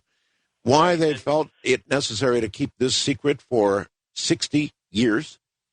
We don't believe there's any logical reason today to keep it secret, because of the discoveries of other planets in the universe. That's right. A small number of which seem to resemble Earth. There's no good reason today, in my opinion. Just the perpetuation of secrecy? In other words, once you've told a lie, then I suppose, we all know how lies go. And that's you've got what's keeping it. We believe that's what's keeping the secret today, or the cover-up, is that the perpetuation of a lie. But back in 1947, there were good logical reasons to keep this secret. They didn't know. At first, they thought it was Russian. Then they realized it wasn't Russian, and it became, with the dawn of the Cold War, that we have to keep this secret from the Russians. Perhaps we can exploit its technology, and let's keep it secret from the Russians. Then that's understandable. I mean, it really is. Yes. But the Soviet Union is gone. No more. It seems to me this sealed affidavit blows it all wide open. Now, there's going to have to be some answers. I mean, there's going to have to be a response to this, Tom. You would think. This is not like the other evidence, which I admit is compelling. This is really compelling. I mean, again, this man, was on the inside. He saw a lot. He was the right-hand man of the base commander, who was when he passed away, when Blanchard passed away at age 50. He was second in command of the entire Air Force. He was Vice Chief of Staff, 4 stars. He was scheduled to become the next Chief of Staff of the Air Force. Not something you would give to someone who would make a boo-boo back in 1947 and get everybody excited over a weather balloon. That's right. No, that's exactly right. This really blows it open. All right, you describe these beings 3.5, 4 feet tall, 40 pounds, perhaps, frail, very frail, large heads, slightly slanted eyes, tear-shaped eyes, arms that extended down below their knees. I think it's time that our government and our military gave it up. Obviously, they've got these bodies. It's time, Tom. You would think, especially I think people are accepting. I mean, it's not the days of, remember the old science fiction movies with the Earth versus the flying saucers, that sort of stuff. Of course, yes. Those days anymore. Although one has to wonder if there is something beyond what you know and I know now, tonight, that they may have found out that caused them to keep this secret. In other words, more than just building on a lie or holding on to a lie. Maybe there's something that they found out, some technology that, was back engineered. I don't know. The only other thing that makes quasi-sense is that in the early 60s, the Brookings Institution conducted a study of the potential effects of contact with an extraterrestrial civilization, and all the potential effects were bad.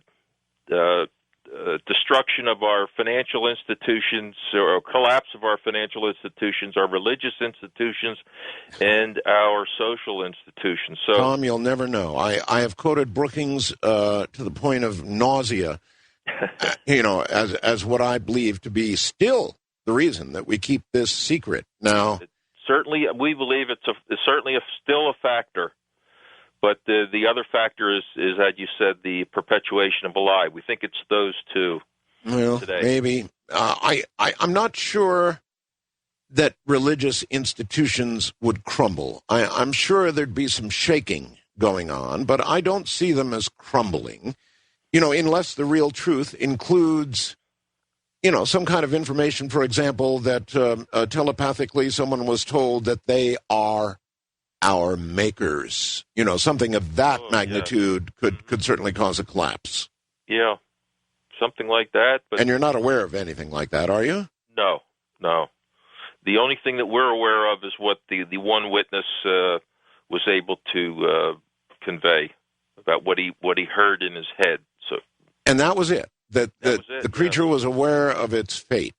Yes, and he was trying to calm, to ease the concern of the, the person that was out there, the city official, and he said, don't worry, there's nothing you can do. I accept what's happened. And can you name this person? Yes, he was the one of the firemen that was out there. One of the firemen. Yes, his name was Dan Dwyer. And he has since passed? Oh, yes. Yes, he was long gone by the time the case became known to investigators.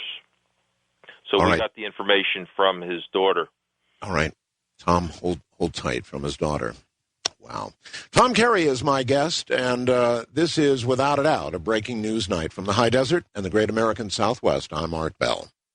Isn't this fascinating? I mean, this news has been out. It really has. It's in Tom Carey's book. Apparently that was the first place, and it's really been sitting there since about, December or so, but it didn't break. I mean, it may have been recited by one person or another and certainly appeared in the book, and now all of a sudden, click. It's fascinating the way our press works. It really is. What a story. Tom Carey is my guest. He'll be right back. I don't know what's true. Maybe it's true that information gets out and somehow it's not recognized for the level of importance that it carries for some time. I'm not sure. Let me ask you this. Scott sent me a message here from Texas, Humble, Texas. It says, Art, for the sake of good record, do any medical records exist that show without any doubt that Colonel was not suffering from some sort of senility or any other medical defect caused by old age on the date of 12/22/2002 when that affidavit was signed? Hello? Yes. As a matter of fact, he had just had a medical examination, a physical, at that time, and he was in good health. Uh-huh. So it was at that time they said, let's do a sealed statement now because he's feeling good. He just had, medical, physical, right, good health, and rather than, because if he was in his 80s when he passed away, 2002, he'd be in his late 70s, right? Yes, sir. So right. He said, let's do it now. So, there are medical records, I'm sure, but I haven't looked at them. Okay, but you are aware of a physical examination, right, at the point or just yes. prior to the point where he did the affidavit? Yes. Can I just say something about to end that the story about the fireman? You certainly may. There was some when that story first came out, there was a controversy over whether fire trucks went out outside the city limits of Roswell, mm-hmm. And so about 2 years ago, I interviewed the sons of the former fire chief. Rue Chrisman was the fire chief. He had two sons that I interviewed. And what it was, they both said that it wasn't a full-fledged fire wagon that went out. It was what they call a tanker, which mm-hmm. is basically a pickup with a large tank on the back filled with water. Right. And that's went out. That's what went out. Dan Dwyer was the driver, and his co-pilot was a fellow named Lee Reeves. Dwyer was dead before we came calling in. Lee Reeves we've never found, and he's presumed to be dead. So a tanker truck went out. You've never found, and he is presumed to be dead. Lee Reeves, yes. I looked for it. Basically what we have are phone books, the Internet phone book, and we have not been able to find a Lee Reeves that used to live in Roswell. So if he's still out there, if he's still alive, I'm sure you'd love to hear from him. I sure would. Uh-huh. All right, so we have actually 3 crash sites? Yes. Total? We believe one is what we call a body site. It wasn't a case where the craft came down and crashed again. It's just that right. It blew up over Brazel's sheep pasture, perhaps struck with lightning, perhaps a malfunction of some sort. Actually, I was going to additionally ask, is there any possibility, or has it been suggested, Tom, that we may have shot it down? We've heard that question asked. We have no indication that it was shot down. Perhaps it had something to do with there were various locations in New Mexico, which was highly secret at that time, that had radar. And the only other thought that it could have happened is something malfunctioning because of the radar. We don't know. It's just speculation.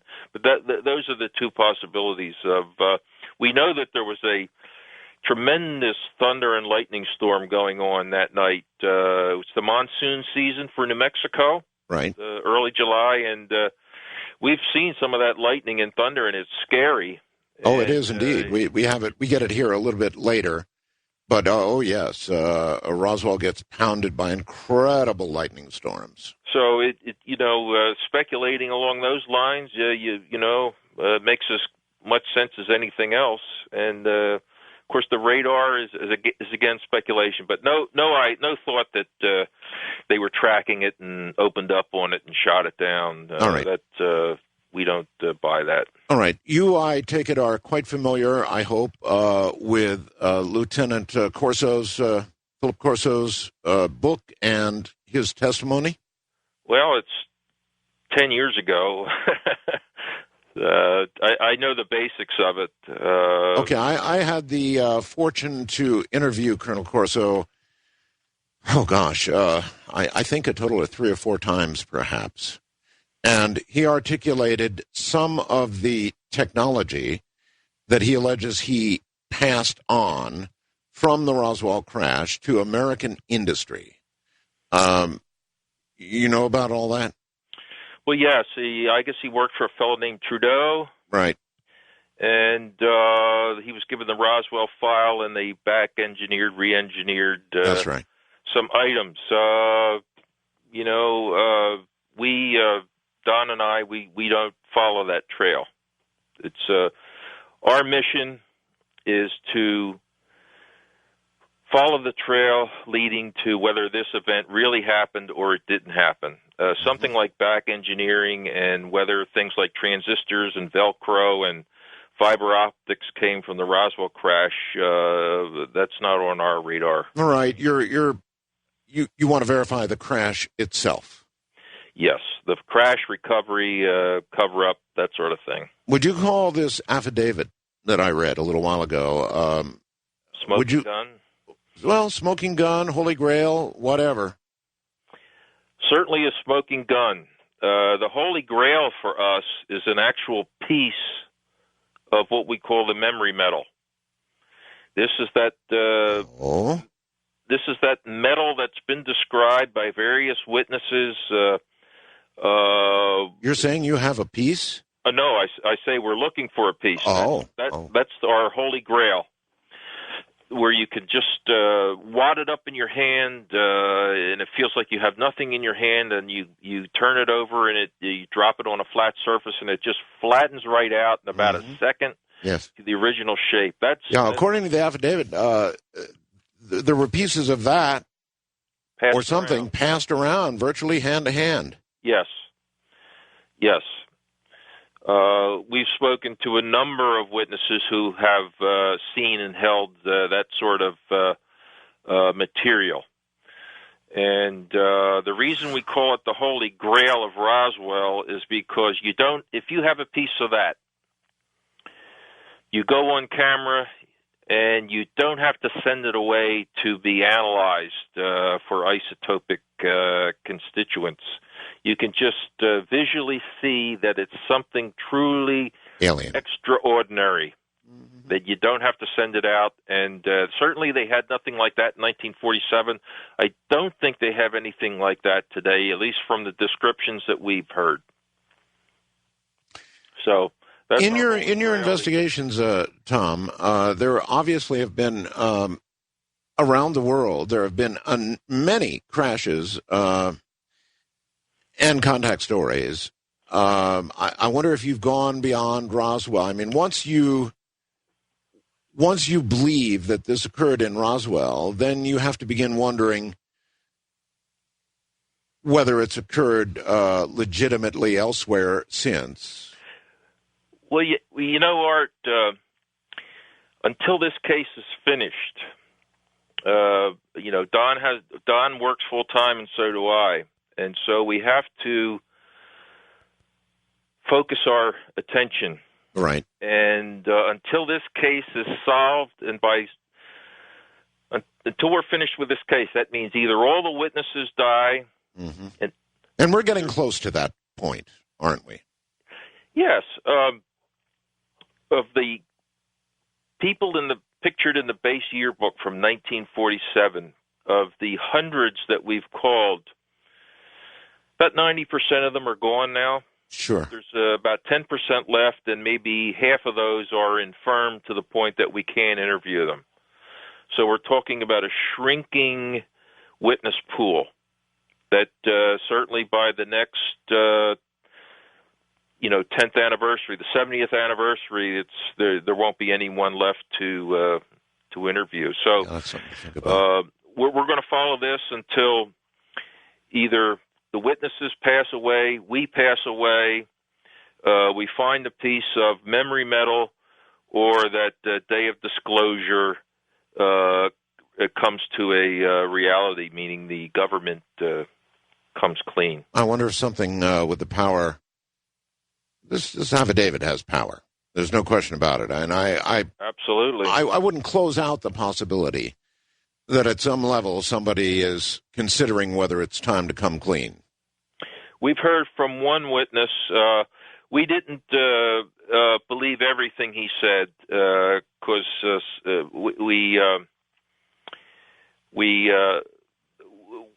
we caught him fabricating documents. This was after he passed away, but we believe he was connected. And in his final days, he's told us that the game continues. And what is that game? He said they're trying to run out the clock. Well, the clock is running out. Yep. But the problem with any witness, of course, once you've caught him in a lie, then all the material is suspect. Yes. But we knew this gentleman for years, and we're still debating what his role was. And just to be very clear, we're absolutely not talking about Walter Haut here. No. Absolutely not talking about Walter Haut. Okay. His story was consistent over the years, but you had to believe he had to know more than just the original press release, just from where he was placed. And if you read his body language, his language was, I am keeping a secret. Yeah. And I'm not going to tell you what it is. And rather than lie about it, he would just, when you pressed him, he would just say, it was a long time ago. Did he ever allude to what he signed? No. After we knew he signed it, we didn't. We just didn't ask him any more questions. Because you're talking about the affidavit now, right? Yes. After 2000. No. I meant originally. Did he ever allude to what he might have originally signed in terms of some sort of promise or security document? Oh no. In fact, I don't. We don't believe he did sign one, unless it's in. I can't remember now if it's in the affidavit or not.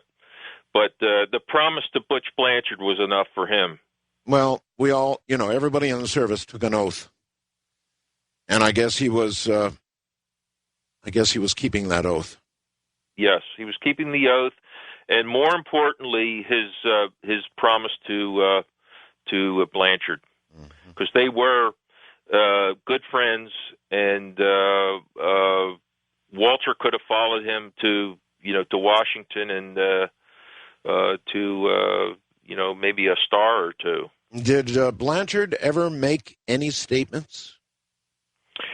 Very few. In a few years after this happened, he was attending a function in Roswell, and he spoke to, I believe it was Art McQuitty, who was the publisher of the, I get confused if he was the publisher of the Roswell Morning Dispatch, or he was one of the owners of KSWS, the radio station. But right. McQuitty asked him, what was that stuff back in 47? And all Blanchard said was it was the strangest thing he'd ever seen. The strangest thing he'd ever seen. And well, that certainly wouldn't be consistent with a balloon. At all. And he made some statements at home whenever his family pressed him, Dad, what was that? What was that? Mm-hmm. His daughter, Dale, mentioned in an article that was published in 1996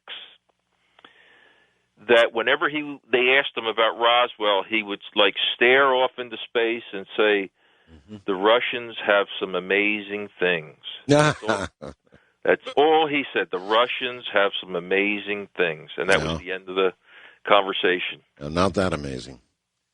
And who, obviously Walter Haut, who would you rate next in importance in terms of the witnesses?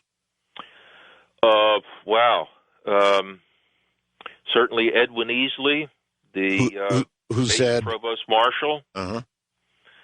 who, when Randall interviewed him, I think it was 1989, he just kept repeating, "I can't tell you anything. I'm still sworn to secrecy."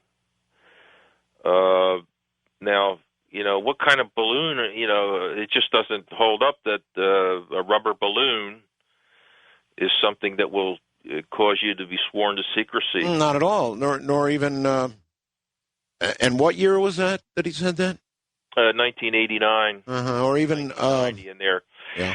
But later on, we found out that when he was on his deathbed, his granddaughter came in with a copy of Randall and Schmidt's, I don't know if it was their first book or their second book, but it was about Roswell. And she said, "Granddad, what about this?" Held up the book in front of him, and he said, "Oh, the creatures." Oh, the creatures. And we know from other witnesses that he was out at the crash site. They saw him out there. In fact, his daughter, who's a lawyer today, was part of the archaeological team, the volunteers digging in 2002 for the sci-fi documentary, The Roswell Crash, Startling New Evidence. She was out there. She wanted to see where her father had been and if he had done a good job of cleaning up the site. Apparently so. Yes. Has there been, in all the years, in all the attempts, has there been anything at all found? Any small anything? Well, in 2002, we had the financial backing of the Sci-Fi Channel, and we had a team of archaeologists, degreed archaeologists from the University of New Mexico leading us. Mm-hmm. And we did find some things. And before I tell you, I just want to say that we dug in an area that, in my opinion, was not prime for finding what we were looking for. And by that I mean a piece of metal, some of that memory metal or some of the rigid metal. So what did you find? What we found were a number of small items that the archaeologists couldn't identify. They had the appearance of something natural, but they couldn't identify them, and they never could. But their final conclusion was, well, they must be something, but we just can't identify them. We also found the rubber sole of a military boot. Which probably one of those who had been conducting the original search, right? Yes. Okay. And all right, listen, Tom, hold tight. We're at the top of the hour. Tom Carey is my guest. Subject is Roswell, and there certainly is lots of breaking news associated with it. When we come back, we're going to open the phone line, so those of you that know the numbers and have a question, and I can't imagine you wouldn't have one, you can dial now. We'll be right back.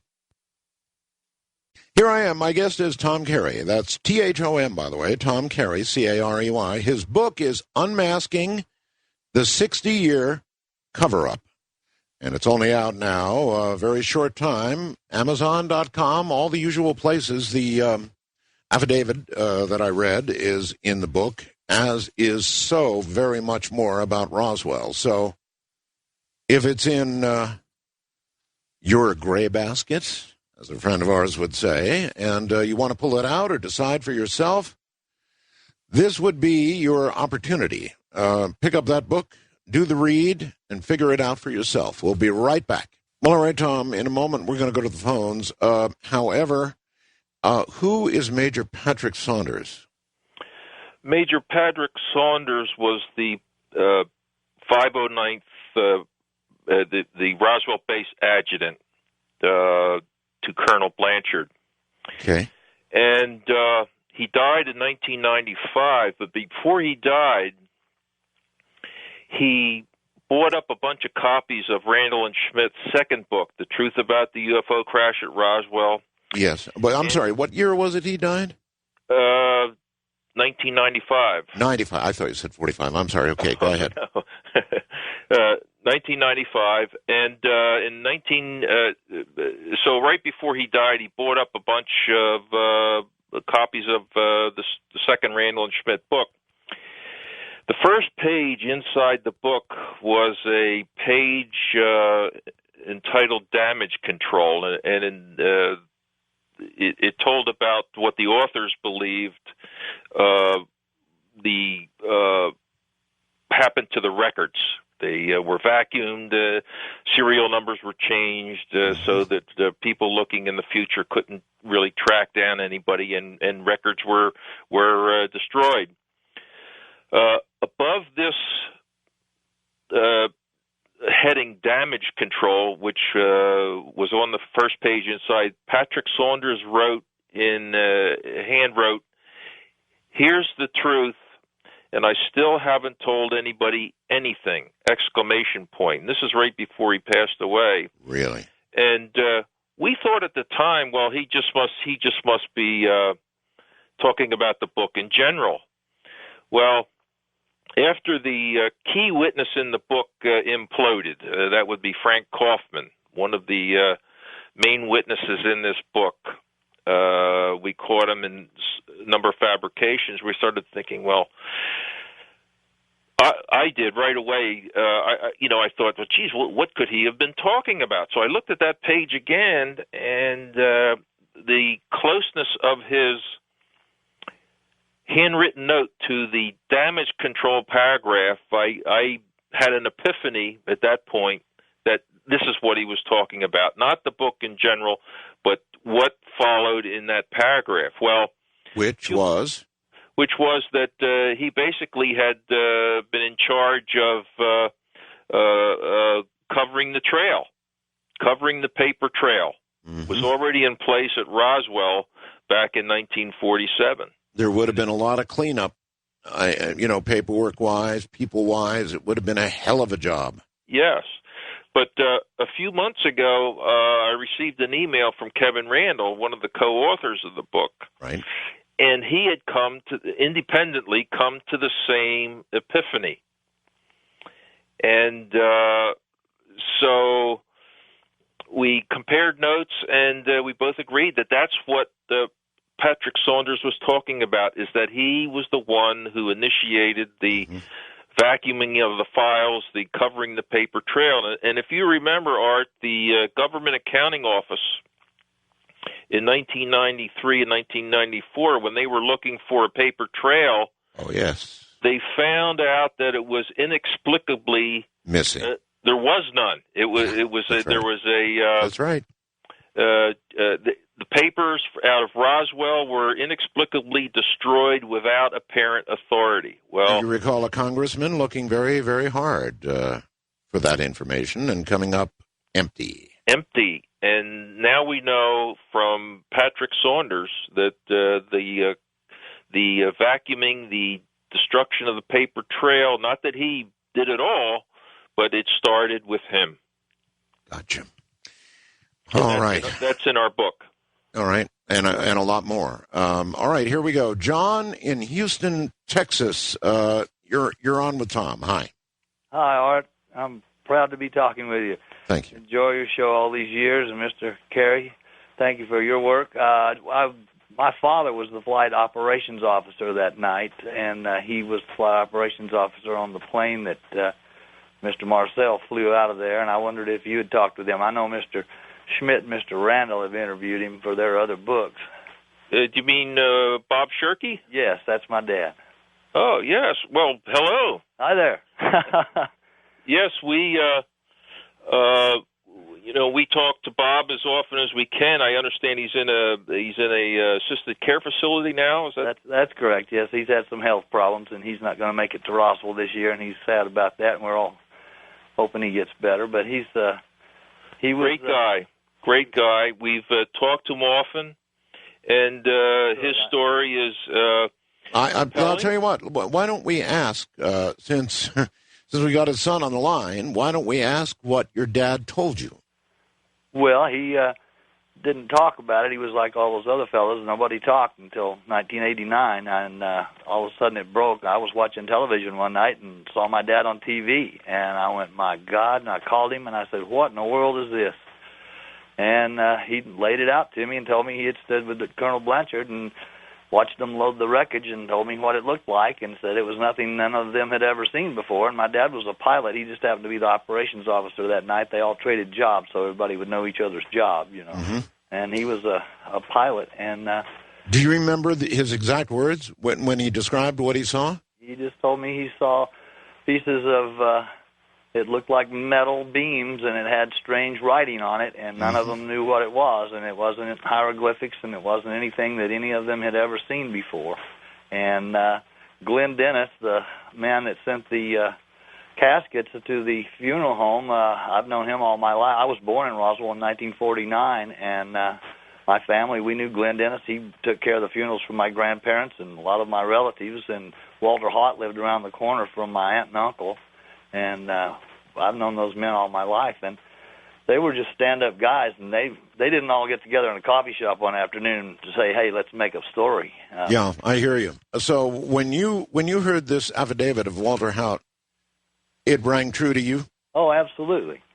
Absolutely. He was a stand-up guy. I mean, none of those men, like I said, none of those men were even talking. They never talked about this. Nobody ever said a word about this. Until I guess Stanton Freeman and those fellas, Mr. Randall and Mr. Smith, went out and they all started looking into it. And the dam broke, and then everybody else started coming out with their stories. And is there anything your dad told you haven't made public?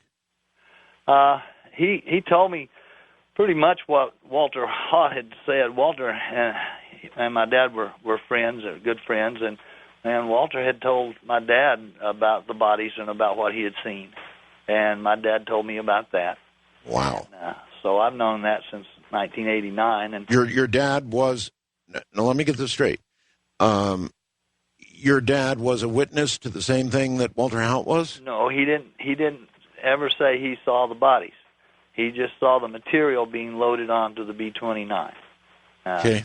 But Walter had talked to my dad and told him about the bodies and about the other things. And there were a lot of people that they kept it all pretty close to the vest. Nobody wanted to get in trouble, and they were all very strict military men. They lived up to their oath of silence. They didn't want to mess it up. I mean, they were stand-up guys, and anybody that'll do a little homework. I know I have some friends that think I'm just, they just go, okay, great, and I go, okay, well, do a little research. Mm-hmm. They were men of America's greatest generation.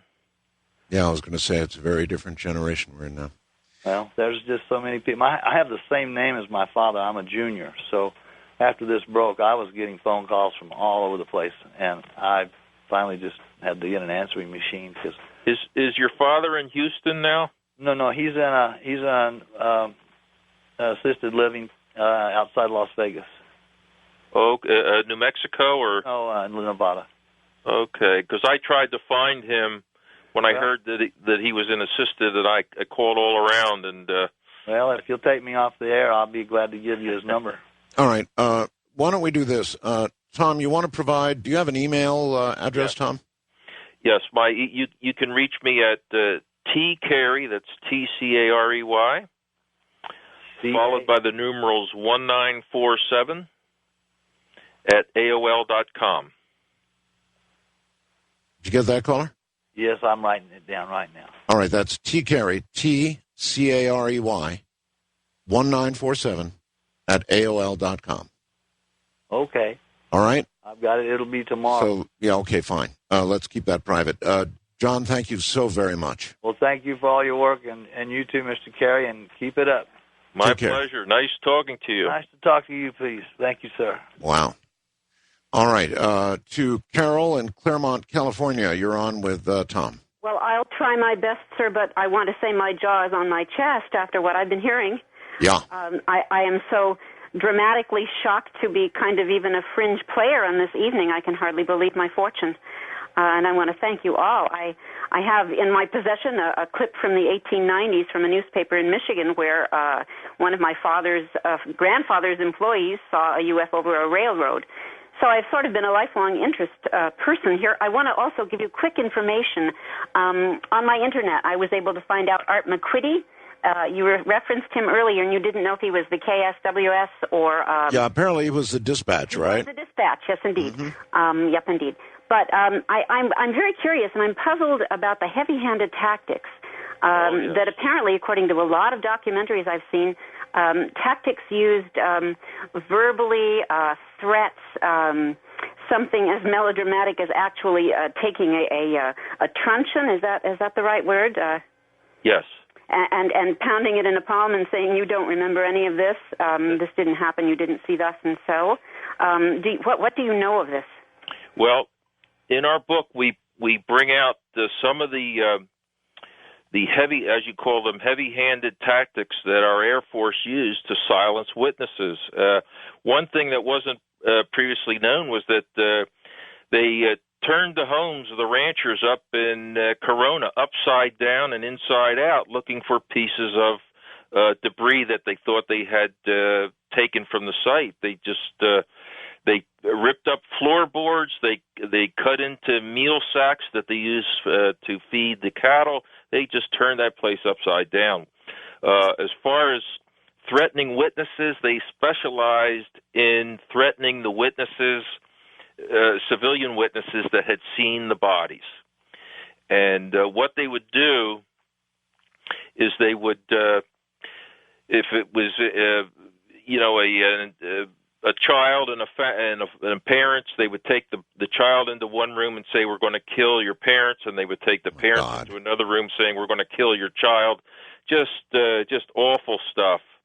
And that shows you how serious this was, that they would threaten civilians with death to keep quiet. Now, what they did was that they employed the sheriff of Roswell, George Wilcox, to deliver the message to civilians. Not all civilians, but most of the civilians. The surviving Wilcox family said that the Roswell incident destroyed him, that he never ran for sheriff again. And we suspect that they forced him to deliver these messages to threaten people with their lives that really... Have you actually had a witness say that they were so threatened? Oh, yes. Yes. By him? Yes. God. The Anaya brothers and Pete Anaya's wife recall vividly when Wilcox came around. The Anaya brothers had they were friends of Lieutenant Governor Joseph Little Joe Montoya at the time, and Montoya had seen the bodies in the hangar, and it really just shook him up, and he had the Anayas pick him up over at the base, and he told them the whole story. And a few days later, Sheriff Wilcox came calling, and shortly after that, they brought in the Senator Dennis Chavez to speak to the Anaya brothers, never to speak about this, or else, as Pete tells it, he said, the FBI will get you.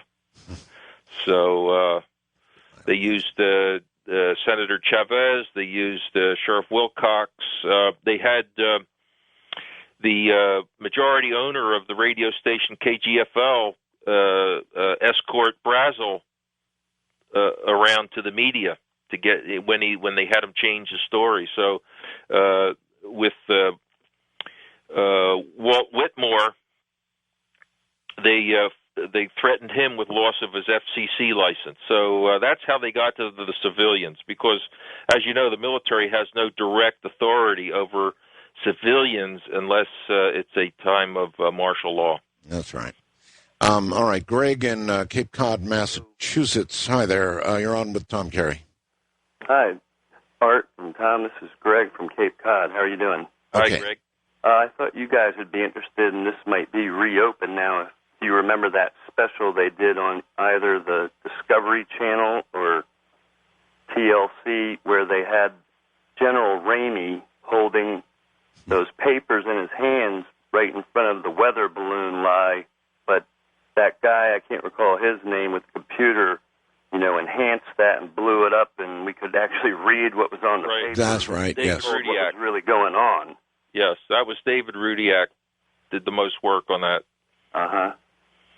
And but it's it's a great story, because who would have thought that the architect of the Roswell cover-up, General Ramey, would provide one of the keys to unlocking the case? Because we now have computer programs that can enhance that memo that he was holding. No, he certainly could not have imagined that then.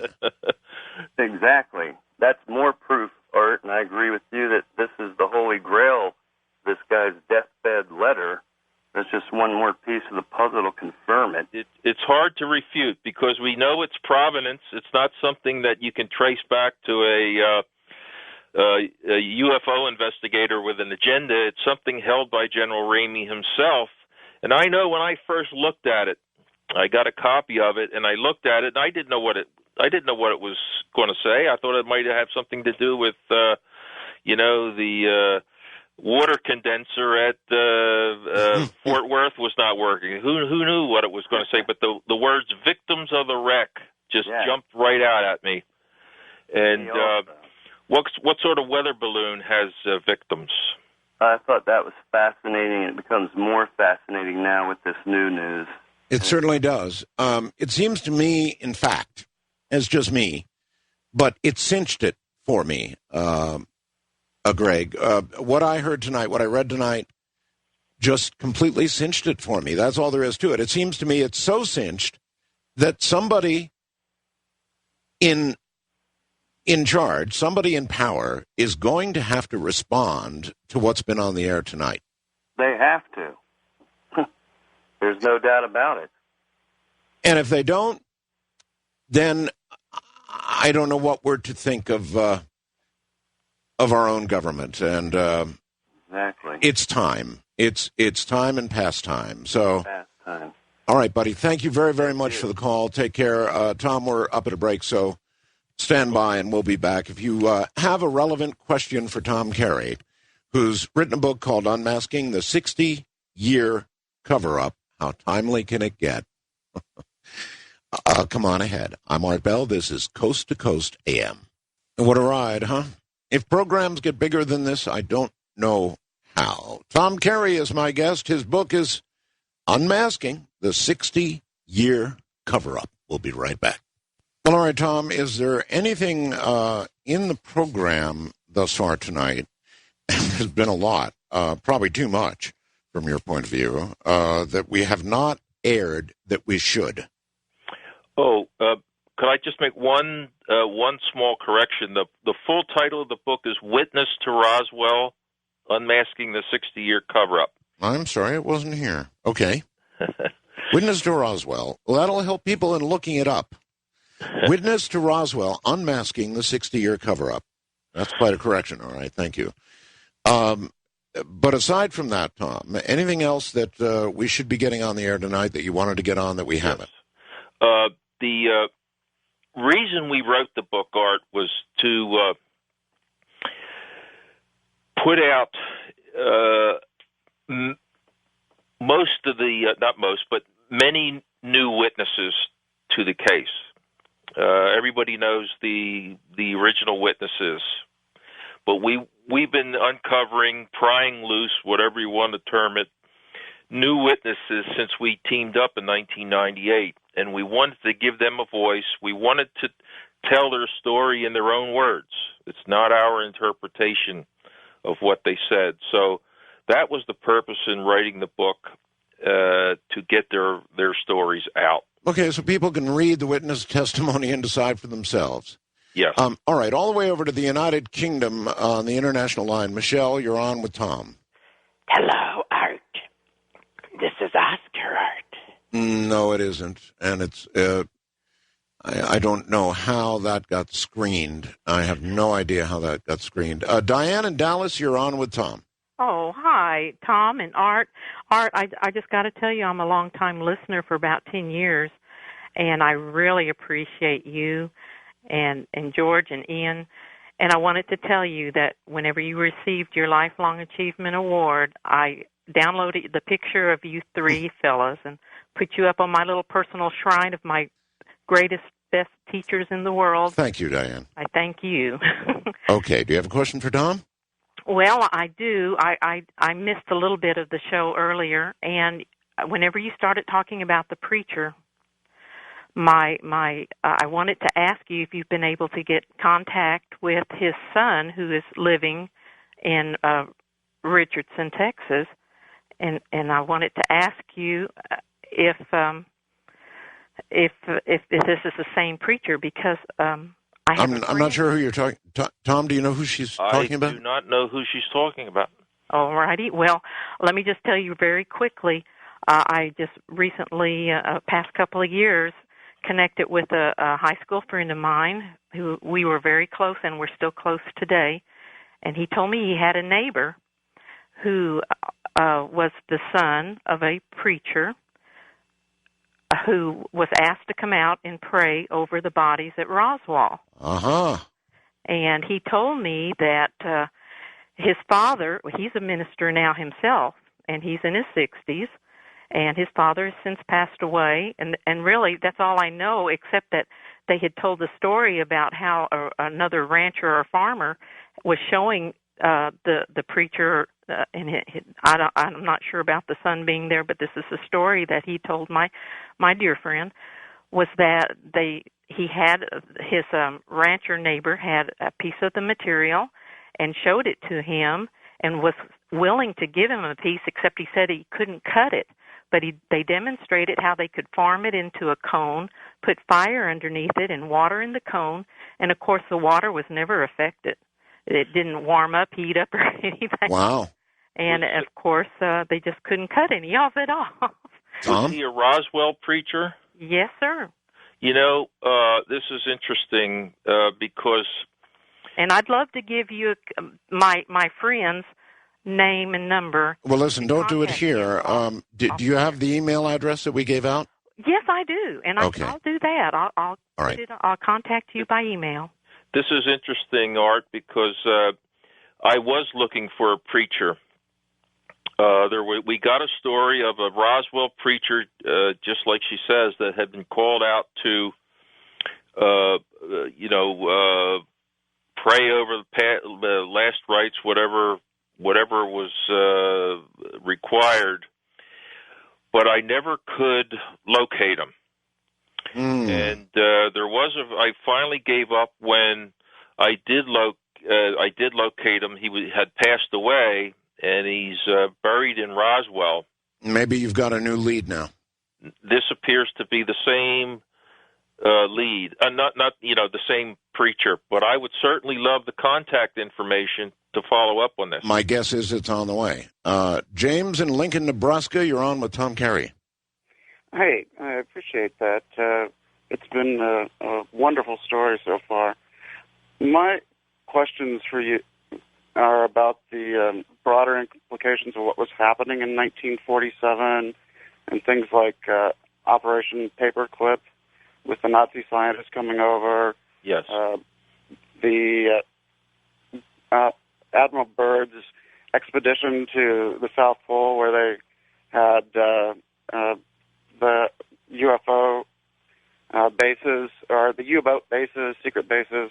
Was there a secret war going on at this time?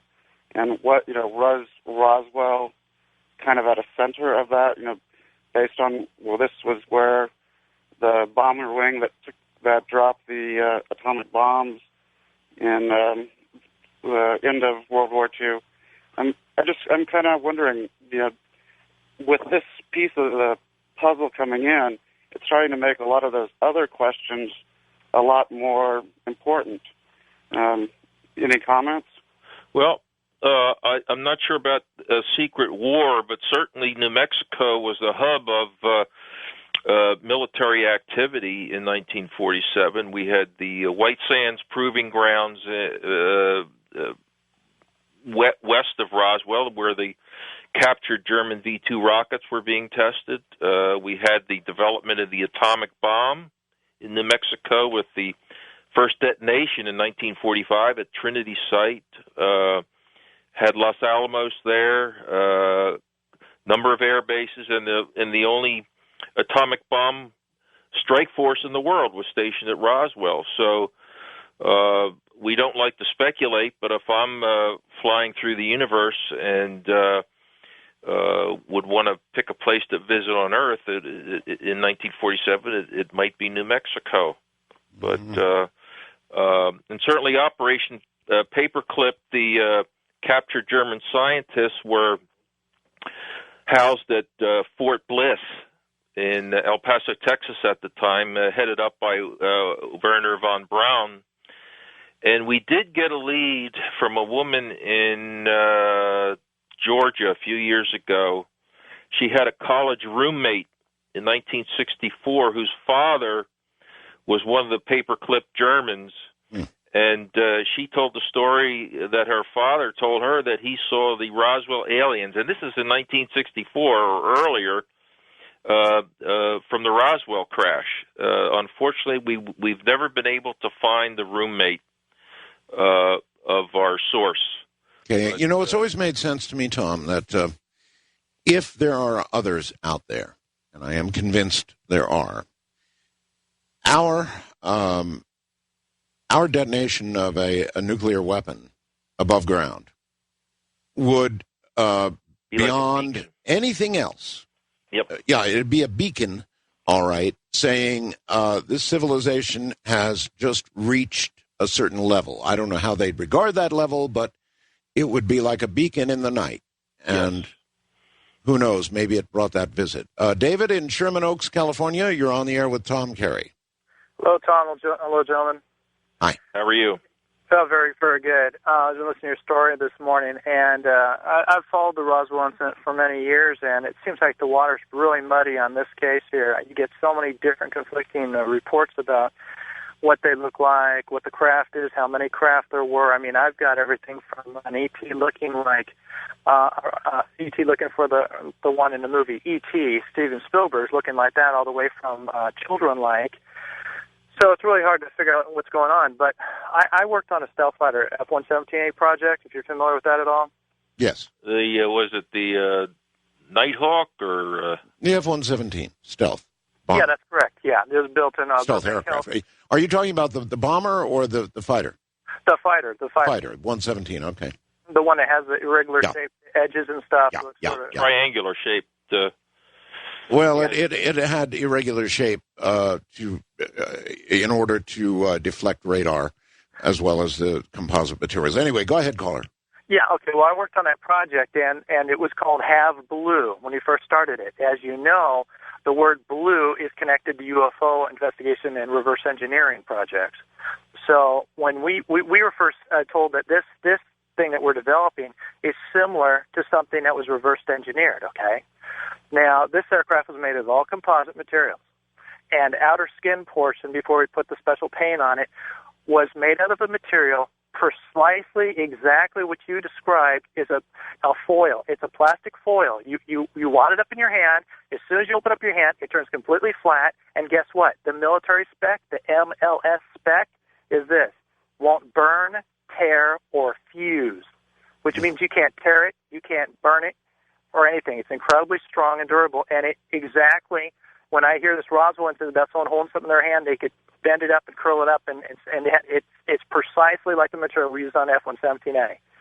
And looking at that, it's just bizarre how much of a coincidence that is. And then number two here, I've talked to people, being around the project and stuff, and asked them about UFO stuff because they were talking about UFO reconnaissance and using a stealth fighter actually to get close to UFOs to get pictures of it, since it's a radar absorbent and reflective. And they said that we actually have some hybrid beings in some facilities that help with technology, and I found it completely bizarre when I first heard that. But here, you want the smoking gun on UFOs? I really, and Art Bell, he's so passionate about this UFO thing that I'll really give it to you right now. Okay, the UFO research, basically, most UFOs globally have an orange orb to them. They're like a glowing orange light. Okay, they look like a glowing orb, an orb, basically. Okay, when most people see these devices, most of them will land in wooded areas. Now, the government came to this conclusion and said, okay, the first people who's going to be on scene at any UFO, when UFO lands, a lot of the time they're having a problem. They just don't land and become visible to people. So there's something wrong. The UFO lands and people see it, there's something wrong with the craft.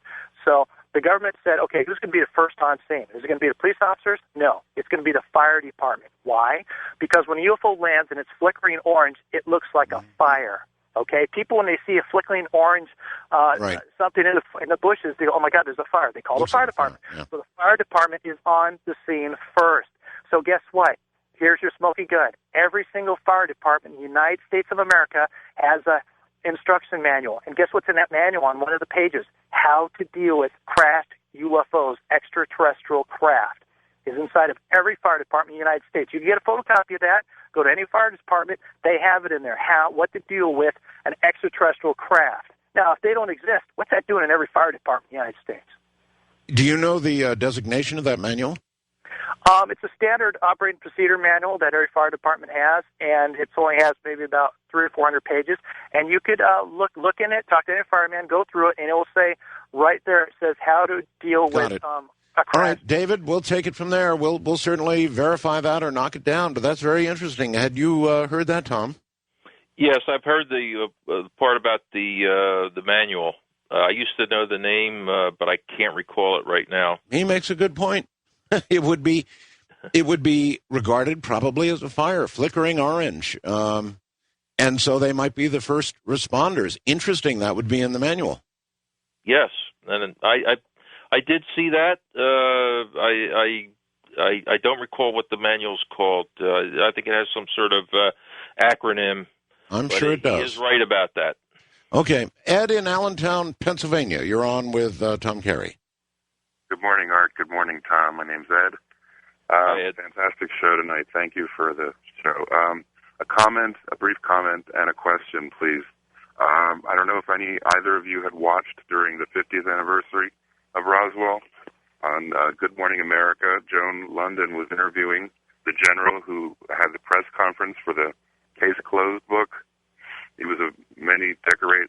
Richard Weaver or I don't know. Yeah, a bunch of decorations on his lapel, a lot of fruit salad, and she was interviewing him, and he was telling her about how the dummies were found on Roswell, and that the locals mistook the dummies for being aliens. And Joan London even looked at him and said, "But excuse me, General, the dummies were part of the alleged Project Mogul, which took place in 1954, and Roswell was in 1947." And with a straight face, this general looked at her and he said, "Well, those old people, they get 1947 and 1954 confused." He said this on national television, and I taped it at the time. A lot of the media was belittling the people that were celebrating the 50th anniversary. And of course. Yes, they were. I'm going to watch it for it again. Now, my question is, I don't know if you've ever interviewed one of the daughters of one of the firemen that was a guest on at the time in the media, said that they were rough-housed by the MP that were on the scene. Frankie Rowe, yes.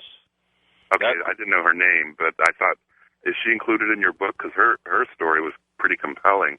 She's not only included her pictures in there, too, that I took.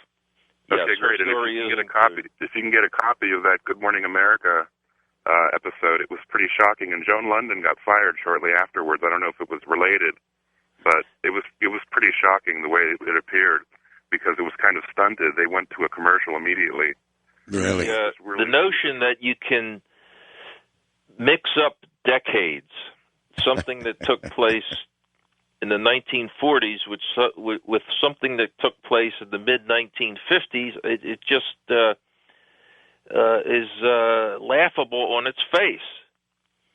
Because what people do is they remember things by what grade in school they were, what songs were popular, where they lived, and that's how they do it. At least that's how I do it. And I may mix up a year or part of a year, but not a decade. Not a decade. No. Yeah, I'm with you. Songs are used for that, IDing decades. David in Mesa, Arizona, you're on with Tom Carey.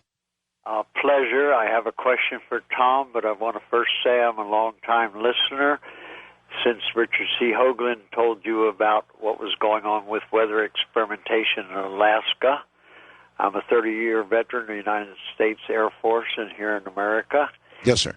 And I want to ask your guest, Tom, why he thinks that it has taken so long for this to come out, that it was a reality, what was first told to the American public in 1947.